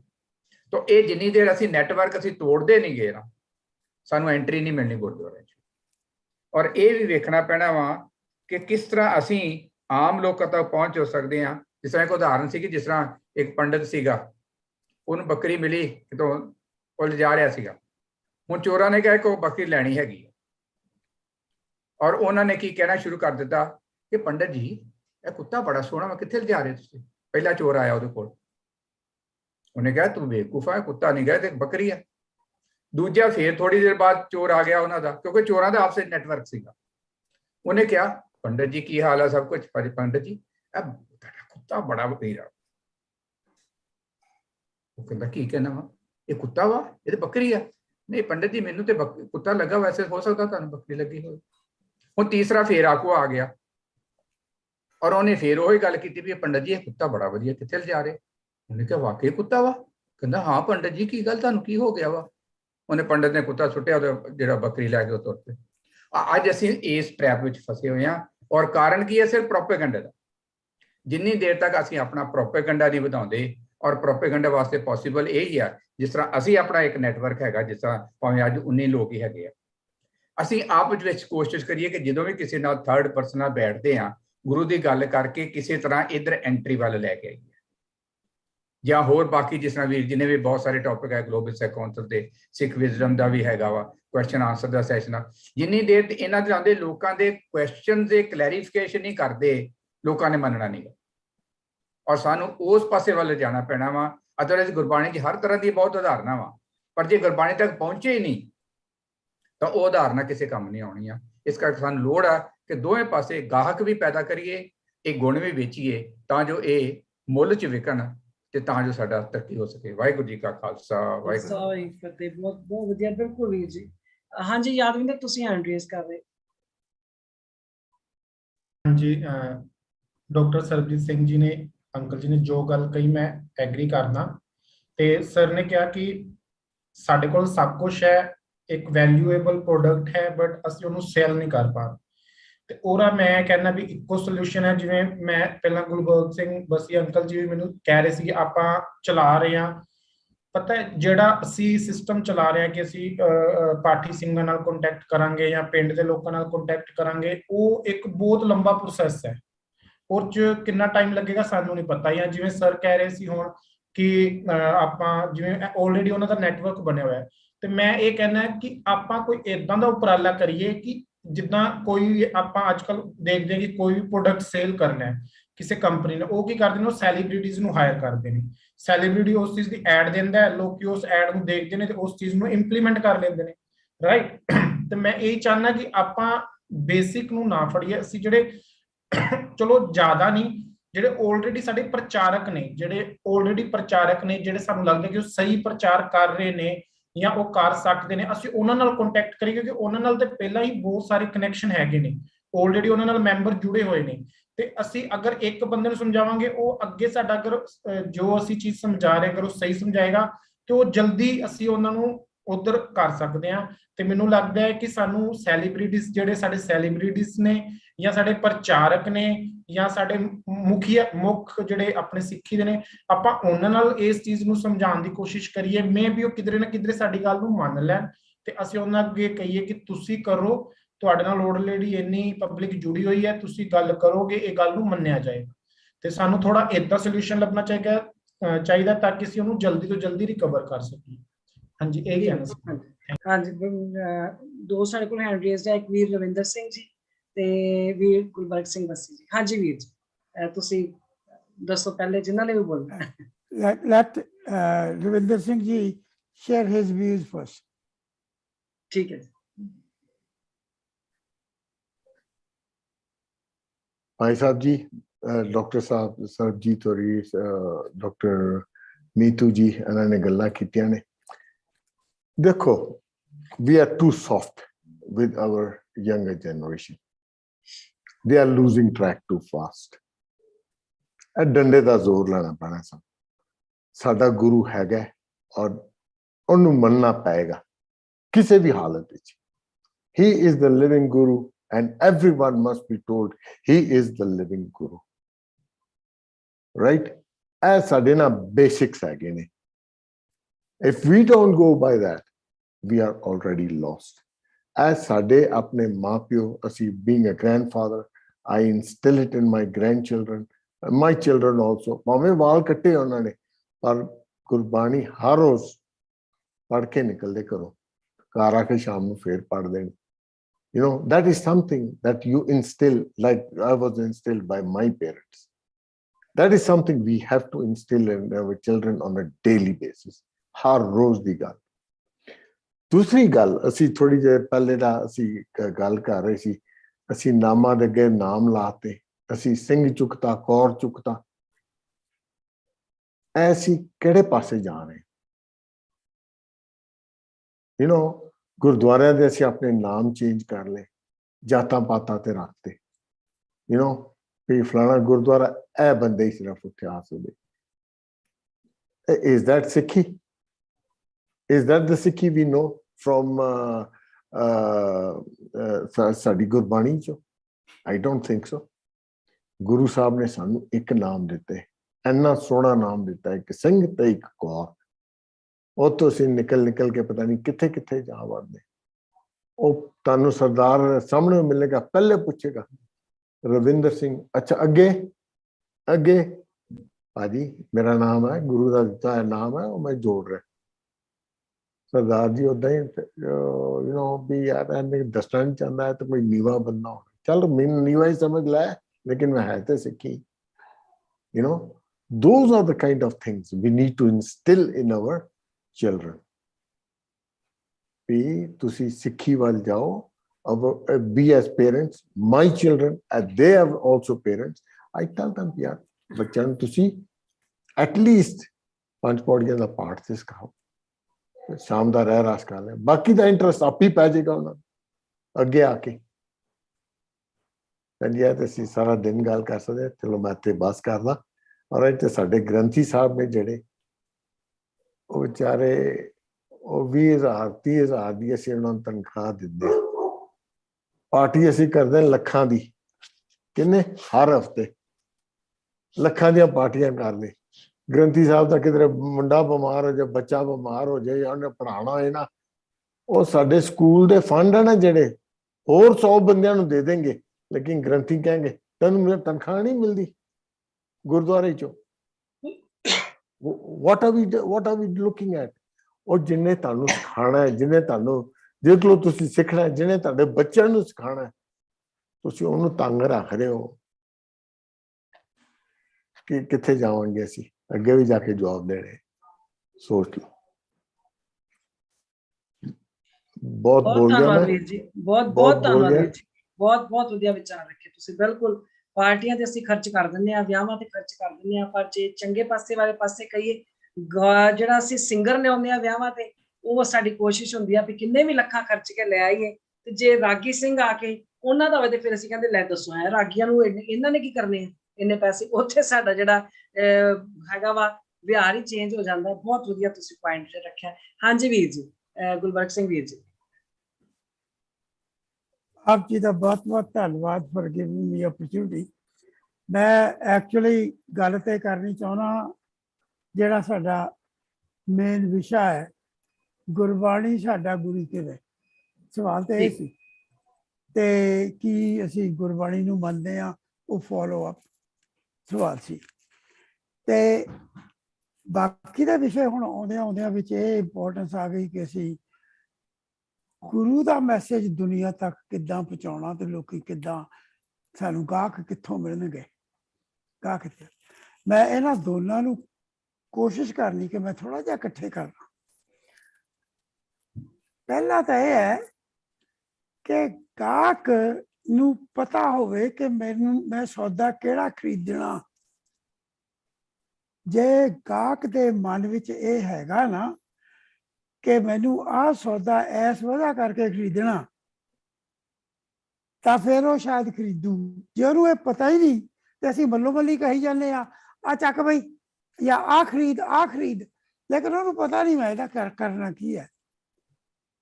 ਫਿਰ ਤੁਸੀਂ ਆਪੇ ਸਮਝ ਲਓ ਕਿ ਉਹਦੇ ਖਰੀਦਦਾਰ ਕਿੰਨੇ ਕੁ ਹੋਣੇ ਆ. ਗੁਰਬਾਣੀ ਨੂੰ ਅਸੀਂ ਸਮਝੀਏ ਵੀ ਗੁਰਬਾਣੀ ਸਾਨੂੰ ਦਿੰਦੀ ਕੀ ਹੈ ਕੀ, ਮੈਂ ਕਿਉਂ ਗੁਰਬਾਣੀ ਪੜ੍ਹਨਾ, ਅਸੀਂ ਕਹੀ ਤਾਂ ਜਾਂਦੇ ਗੁਰਬਾਣੀ ਪੜ੍ਹੋ, ਗੁਰਬਾਣੀ ਤੇ ਚੱਲੋ, ਪਰ ਕਦੇ ਕਿਸੇ ਨੂੰ ਇਹ ਸਮਝਾਇਆ ਕਿ ਕਿਉਂ, ਮੈਨੂੰ ਇਹਦੇ ਚ ਕੀ ਫਾਇਦਾ। ਆ ਇੰਪੋਰਟੈਂਟ ਗੱਲ ਹੈ। ਅੱਜ ਦੇ ਯੁੱਗ ਵਿੱਚ ਸਾਰੀ ਦੁਨੀਆ ਇਹ ਲੱਭਦੀ ਆ what is in it for me. ਹਾਂ, ਇਹਦੇ ਦੋ ਆਨਸਰ ਹੈ। ਇੱਕ what is it in it for me materially, and what is in it for me spiritually. Material तौर ते मैंने इस की मिलना ते spiritual तौर ते की मिलना, और फिर अपन को समझा कि मेरी जिंदगी का मकसद की है। मैं जिंदगी च मटीरियल लभ रहा कि पीस ऑफ माइंड लभ रहा, which is non material, which is spiritual. So सानू एक्चुअली इस गल तक पहुंचना कि साडी जिंदगी का मकसद की है। जदों असी मकसद लभण तुर पाए ते मन की खुशी या इटरनल ब्लिस लभण तुर पाए, तो फिर असी लभना पे कित्थों मिलती यह चीज, वो सानू बताया कि शब्द गुरु तो मिलनी है। इत्थे जदों बाणी गुरु गुरु है, बाणी नूं मेरे वीर होर तरीके नाल होर मेरे वीर होर तरीके नाल समझदे, मैं होर तरीके नाल समझदा। बाणी गुरु गुरु है, बाणी बाणी ही साडा गुरु है। ये गुरु साहब सानू दस गए आ भी साडे तुसी शरीरक स्वरूप पिछे ना जाओ, साड़ी गल पिछे जाओ, असीं मैसेज की दे रहे हैं। थोड़े लिए गुरु साडा शरीर नहीं, शरीर ते नाशवान है, इहदे ते चले जाना। और जिहड़ा गुरु है वो तो उन्हां दा मैसेज है। सो वो जिहड़ा जिथे असीं शब्द गुरु की गल करते हैं, गुरु नानक साहब के गुरु की गल करते हैं, ये ध्यान रखना भी जिहड़ा शब्द गुरु गुरु नानक साहब कह गए सी कि वो श्री गुरु ग्रंथ साहब है कि ये तो भी बियॉन्ड है। वो असल विच ज्ञान नू गुरु कह गए है। वो किहड़ा ज्ञान? हुक्म रजाई चलने वाला ज्ञान। किप सचैरा हुई है, किप कूड़ा सुटिया पल, हुक्म रजाई चलना। गुरु साहब सानू अपने शब्दों दे विच हुक्म रजाई चलने का रस्ता श्री गुरु ग्रंथ साहब की बाणी विच दस गए है। लेकिन हुक्म ते नाम एडी वड्डी चीज है कि 1429 पन्नियां च नहीं लिखी जा सकती। गुरु साहब आप कह गए। सो सानू गुरु साहब की सेध लैके, सानू गुरु साहब की गल सुन के एप्लीकेशन दे विच लियाना पैना। और कई थां सानू गुरु साहब दे दसे सिद्धांतां दे उत्ते उन्हां दी कह लो कोरोनरी लभनी पैनी आ भी गुरु साहब इस सबजैक्ट ते गल करते तां किद्दां करदे। आपां अज ये गल भुल गए आ कि सिंह ते कौर सानू 10वें पातशाह ने क्यों दिते सी। इस गल ते असीं आ गए कि सिंह ते कौर क्यों नहीं जी लगदे। गुरु नानक साहब तो शुरू है। 10वें पातशाह ने इक्वालिटी नहीं दिती सानू। 10वें पातशाह ने उन्होंने इंप्लीमेंट करने का एक तरीका दस दिता। लेकिन इक्वालिटी जिहड़ी आ जिहदी जात पात खत्म की तो गुरु नानक साहब ने अपने तो उस वेले तो करती हुआ। उन्होंने सारी बाणी तो इक्वालिटी सानू आ रही है।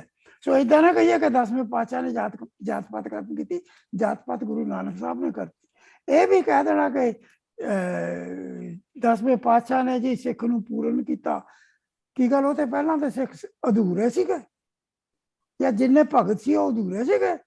आपां एवें ही गल्लां बातां सुन के उहनूं तुरन लग पैंदे आ। We have to start thinking कि गुरु साहब की कह गए। असीं किसे दा क्या होया जी विसाखी नूं गुरु साहब ने खालसे दी सिरजना की कि पहला खालसा नहीं सी। खालसा वो तो पहला भी सी। 6वीं पातशाही दे हुक्मनामे पढ़ के देख लो, वो बंगाल की संगत नूं कहंदी हो मेरा खालसा है। 9वीं पातशाही दे हुक्मनामे पढ़ के देखो। आपां गल्लां सुनियां सुनाइयां नूं छड्डिए ते प्रिंसिपल नूं, नॉट ओदी ਐਪਲੀਕੇਸ਼ਨ ਪ੍ਰਿੰਸੀਪਲ ਨੂੰ ਮੁੱਖ ਰੱਖਿਆ, ਜੋ ਕੁਛ ਸ੍ਰੀ ਗੁਰੂ ਗ੍ਰੰਥ ਸਾਹਿਬ ਨੇ ਤੁਹਾਨੂੰ ਦੱਸਿਆ, ਬਰਾਬਰਤਾ ਦਾ ਹੁਕਮ ਰਜਾਈ ਚੱਲਣੇ ਦਾ। ਔਰ ਇਸ ਕਰਕੇ ਅਸੀਂ ਸਿੱਖ ਬਣਨਾ, ਕਿਉਂਕਿ ਸਿੱਖ ਹੀ ਸਾਨੂੰ ਉਹ ਰਾਹ ਦੱਸਦੀ ਹੈ ਜਿਹਦੇ ਨਾਲ ਸਾਨੂੰ ਉਸ ਰਸਤੇ ਤੇ ਜੀਵਨ ਜਿਉ ਕੇ ਇਟਰਨਲ ਬਲਿਸ ਮਿਲ ਜਾਣੀ ਹੈ, ਉਹ ਖੁਸ਼ੀ ਮਿਲ ਜਾਣੀ ਹੈ ਜਿਹੜੀ ਨਾ ਪੈਸਾ ਖਰੀਦ ਕੇ ਦੇ ਸਕਦਾ, ਨਾ ਕੋਈ ਰਸੀਲੇ ਖਾਣੇ ਦੇ ਸਕਦੇ ਆ, ਬਾਕੀ ਸਾਰੀਆਂ ਚੀਜ਼ਾਂ ਟੈਂਪਰੇਰੀ ਹੈ। ਸਿਰਫ ਤੇ ਸਿਰਫ ਇੱਕ ਪਰਮਾਨੈਂਟ ਖੁਸ਼ੀ ਹੈ, ਉਹ ਅੰਦਰੂਨੀ ਖੁਸ਼ੀ, ਜਦੋਂ ਅਸੀਂ ਸਚਿਆਰ ਬਣ ਕੇ ਜਿਉਂਦੇ ਹਾਂ। That's all I want to say.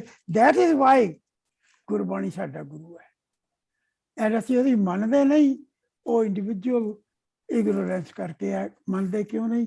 ਕਿਉਂਕਿ ਅਸੀਂ ਇਗਨੋਰੈਂਟ ਹਾਂ, ਅਸੀਂ ਪੜ੍ਹਦੇ ਨਹੀਂ, ਅਸੀਂ ਸਿਰਫ ਤੇ ਸਿਰਫ ਪ੍ਰਚਾਰਕਾਂ ਨੂੰ ਸੁਣੀ ਜਾਂਦੇ ਹਾਂ, ਔਰ ਜੋ ਉਹ ਕਹੀ ਜਾਂਦੇ ਉਹ ਕਰੀ ਜਾਂਦੇ ਆ, ਚਾਹੇ ਉਹ ਸਾਡੇ ਗਾਲਾਂ ਬੰਨੀ ਫਿਰਦੇ ਹੋਣ ਤੇ ਚਾਹੇ ਉਹ ਸਾਨੂੰ ਮੂਰਤ ਦੱਸਦੇ ਹੋਣ ਤੇ ਚਾਹੇ ਉਹ ਸਾਨੂੰ ਕਹਿਣ ਉਹ ਬਜ਼ੁਰਗਾਂ ਦੀਆਂ ਬਰਸੀਆਂ ਮਨਾਓ।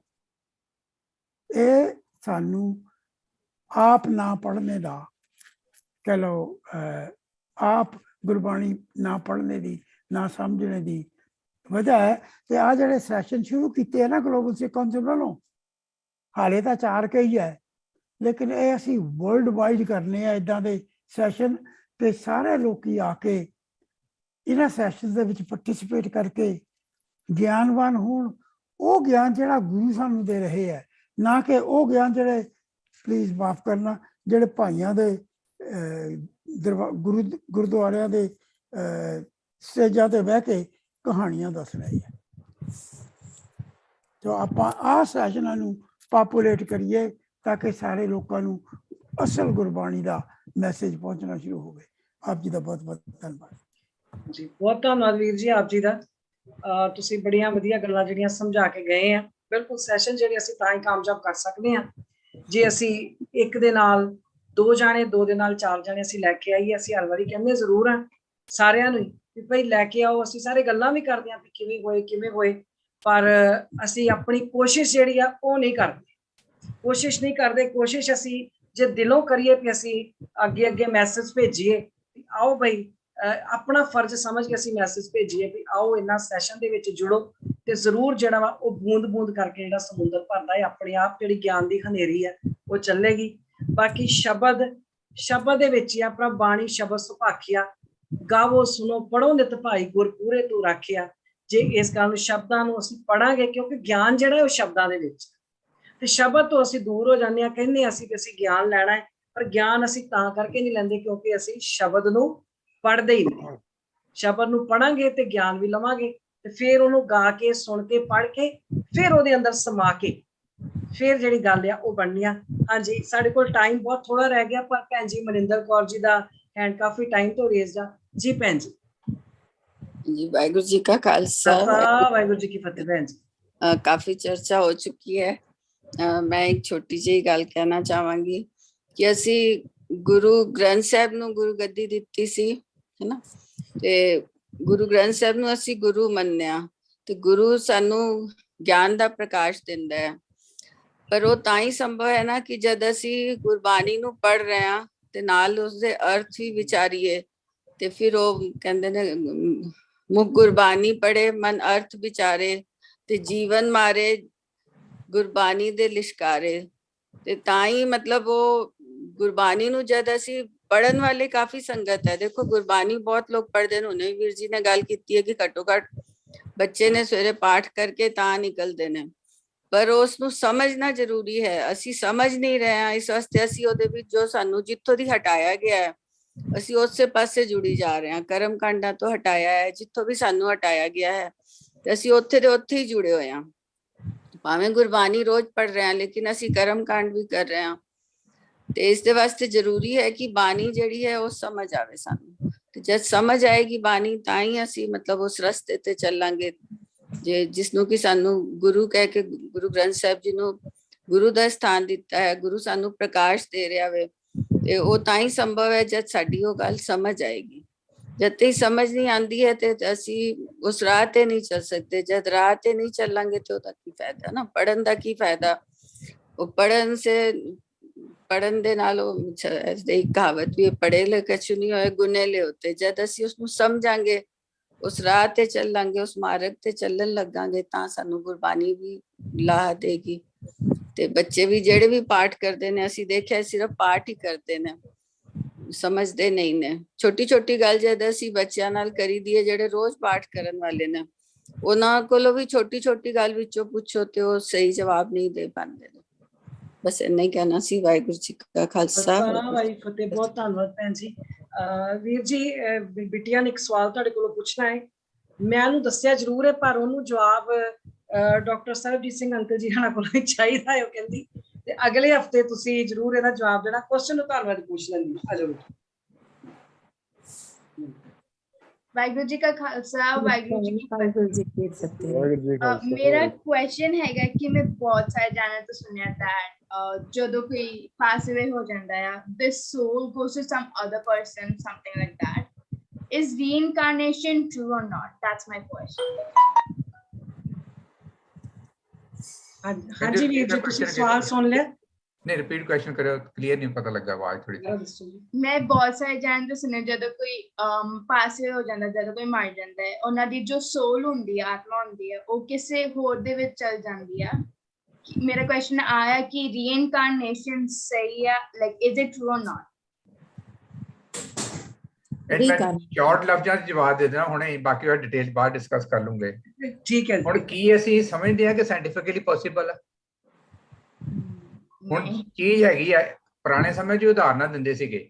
ਆ ਫਰਜ਼ ਕਰ ਲਓ ਮੈਂ ਇੱਕ ਪਾਣੀ ਦੀ ਬੂੰਦ ਸਮੁੰਦਰ 'ਚੋਂ ਲੈ ਕੇ ਆਉਣਾ ਵਾ, ਮੈਂ ਦੁਬਾਰਾ ਉਸ ਸਮੁੰਦਰ 'ਚ ਪਾਣੀ ਦੀ ਬੂੰਦ ਪਾ ਦਿੰਦਾ ਵਾ, ਕੀ ਮੈਂ ਦੁਬਾਰਾ ਉੱਥੋਂ ਕੱਢ ਸਕਦਾ?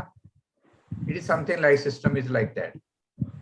ਇਸ ਕਰਕੇ ਬਾਕੀ ਰੀਕਾਰਨੇਸ਼ਨ ਦੂਸਰਾ, ਇਹ ਸਾਰੇ ਅਸੀਂ ਸਟੋਰੀ ਬਿਲਡਅਪ ਬਣਾਏ ਹੈਗੇ ਆ, ਕਿਉਂਕਿ ਲੋਕੀ ਇਹਨਾਂ ਭਰਮਾਂ 'ਚ ਪੈ ਕੇ ਜਿਹੜੇ ਹੈਗੇ ਆ, ਦੁਕਾਨਦਾਰੀ ਬੜੀ ਵਧੀਆ ਚੱਲਦੀ ਹੈਗੀ।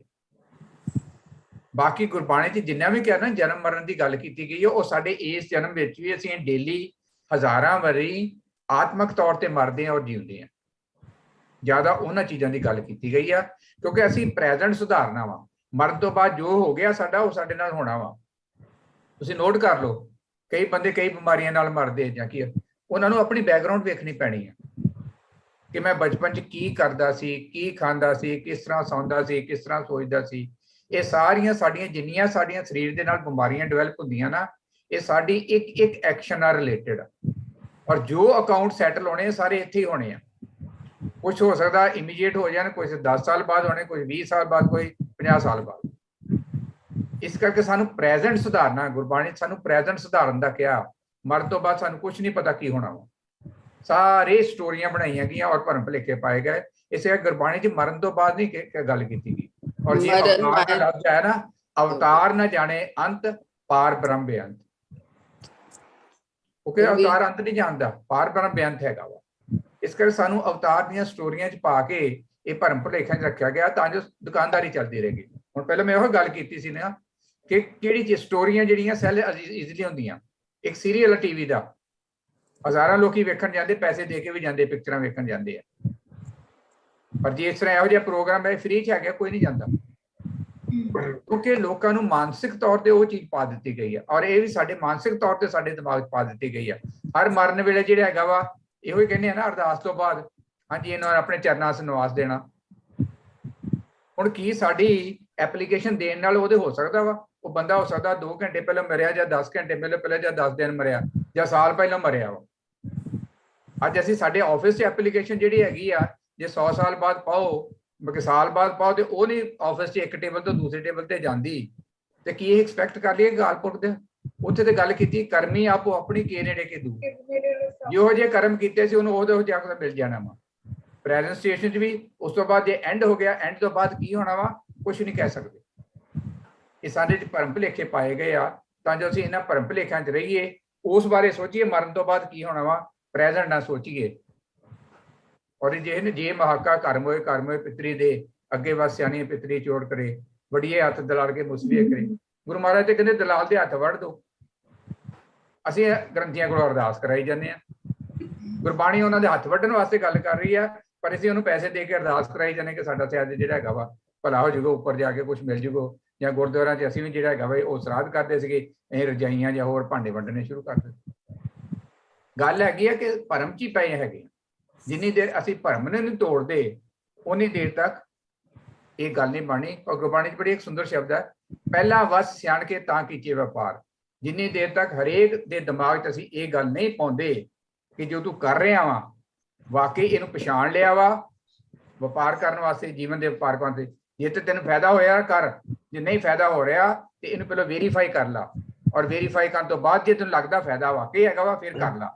ਨਹੀਂ ਤੇ ਇਹ ਨਾ ਸਟੋਰੀਆਂ 'ਚ ਨਾ ਮਗਰ ਪਾਓ, ਕਿਉਂਕਿ ਜਿੰਨੀ ਦੇਰ ਤੱਕ ਅਸੀਂ ਸਟੋਰੀਆਂ 'ਚ ਰਵਾਂਗੇ ਉਨੀ ਦੇਰ ਤੱਕ ਭਰਮ ਭੁਲੇਖਿਆਂ 'ਚ ਰਵਾਂਗੇ। ਵਾਹਿਗੁਰੂ ਜੀ ਕਾ ਖਾਲਸਾ, ਵਾਹਿਗੁਰੂ ਜੀ। ਭੈਣ ਜੀ ਮੈਂ ਤੇ ਇੱਕ ਗੱਲ ਕਹਿਣੀ ਚਾਹਾਂਗਾ ਜੀ, ਬਹੁਤ ਸੋਹਣੇ ਵਿਚਾਰ ਵੀਰ ਜੀ ਨੇ ਦਿੱਤੇ ਨੇ। ਸੋ ਇੱਕ ਸ਼ਬਦ ਹੁੰਦਾ ਜੀ ਗੁਰੂ ਗ੍ਰੰਥ ਸਾਹਿਬ ਜੀ ਦੇ 885 ਨੰਬਰ ਅੰਕ ਤੇ ਆ, ਰਾਮਕਲੀ ਮਹੱਲਾ ਪੰਜਵਾਂ, ਪਵਨ ਮੈਂ ਪਵਨ ਸਮਾਇਆ, ਜੋਤੀ ਮੈਂ ਜੋਤ ਰਲ ਜਾਇਆ, ਮਾਟੀ ਮਾਟੀ ਹੋਈ ਏਕ, ਰੋਵਣ ਹਾਰੇ ਕੀ ਕਵਣ ਟੇਕ, ਕੌਣ ਮੁਆਰੇ ਕੌਣ ਮੁਆ, ਬ੍ਰਹਮ ਗਿਆਨੀ ਮਿਲ ਕਰੋ ਵਿਚਾਰਾ, ਇਹ ਤੋਂ ਚਲਤ ਪਿਆ ਰਹਾਓ। ਅਗਲੀ ਕਿਛ ਖਬਰ ਨਾ ਪਾਈ, ਰੋਵਣ ਹਾਰੇ ਪੇ ਊਟ ਸਿਧਾਈ, ਭਰਮ ਮੋਹ ਕੇ ਬਾਂਧੇ ਬੰਦ, ਸੁਪਨ ਪੇ ਆਪ ਖਿਲਾਏ ਅੰਧ, ਇਹ ਤੋਂ ਰਚ ਰਚੈ ਕਰਤਾਰ, ਆਵਤ ਜਾਵਤ ਹੁਕਮ ਅਪਾਰ, ਨਾ ਕੋ ਮੁਆ ਨਾ ਮਰਨਾ ਜੋਗ, ਨਾ ਬਿਨਸੇ ਅਬਨਾਸ਼ੀ ਹੋਗ, ਜੋ ਇਹ ਜਾਣੋ ਸੋ ਇਹ ਨਾ ਹੈ, ਜਾਣਨ ਹਾਰੇ ਕੋ ਬਲ ਜਾਓ, ਕਹੋ ਨਾਨਕ ਗੁਰ ਭਰਮ ਚੁਕਾਇਆ, ਨਾ ਕੋਈ ਮਰੈ ਨਾ ਆਵੇ ਜਾਇਆ।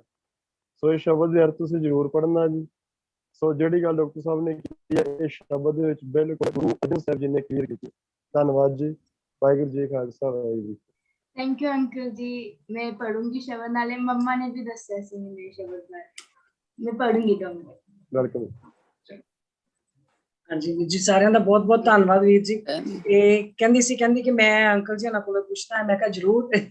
ਮੈਂ ਕਿਹਾ ਬੱਚੇ ਨੂੰ ਆਪਣਾ ਡਾਊਟ ਜਿੱਥੋਂ ਸੈਟੀਸਫੈਕਸ਼ਨ ਹੁੰਦੀ ਹੈ ਉਹ ਤੋਂ ਪੁੱਛਣਾ ਚਾਹੀਦਾ ਹੈ, ਔਰ ਉਹ ਗੱਲ ਜਿਹੜੀ ਆ ਉਹ ਕਰਨੀ ਚਾਹੀਦੀ ਹੈ।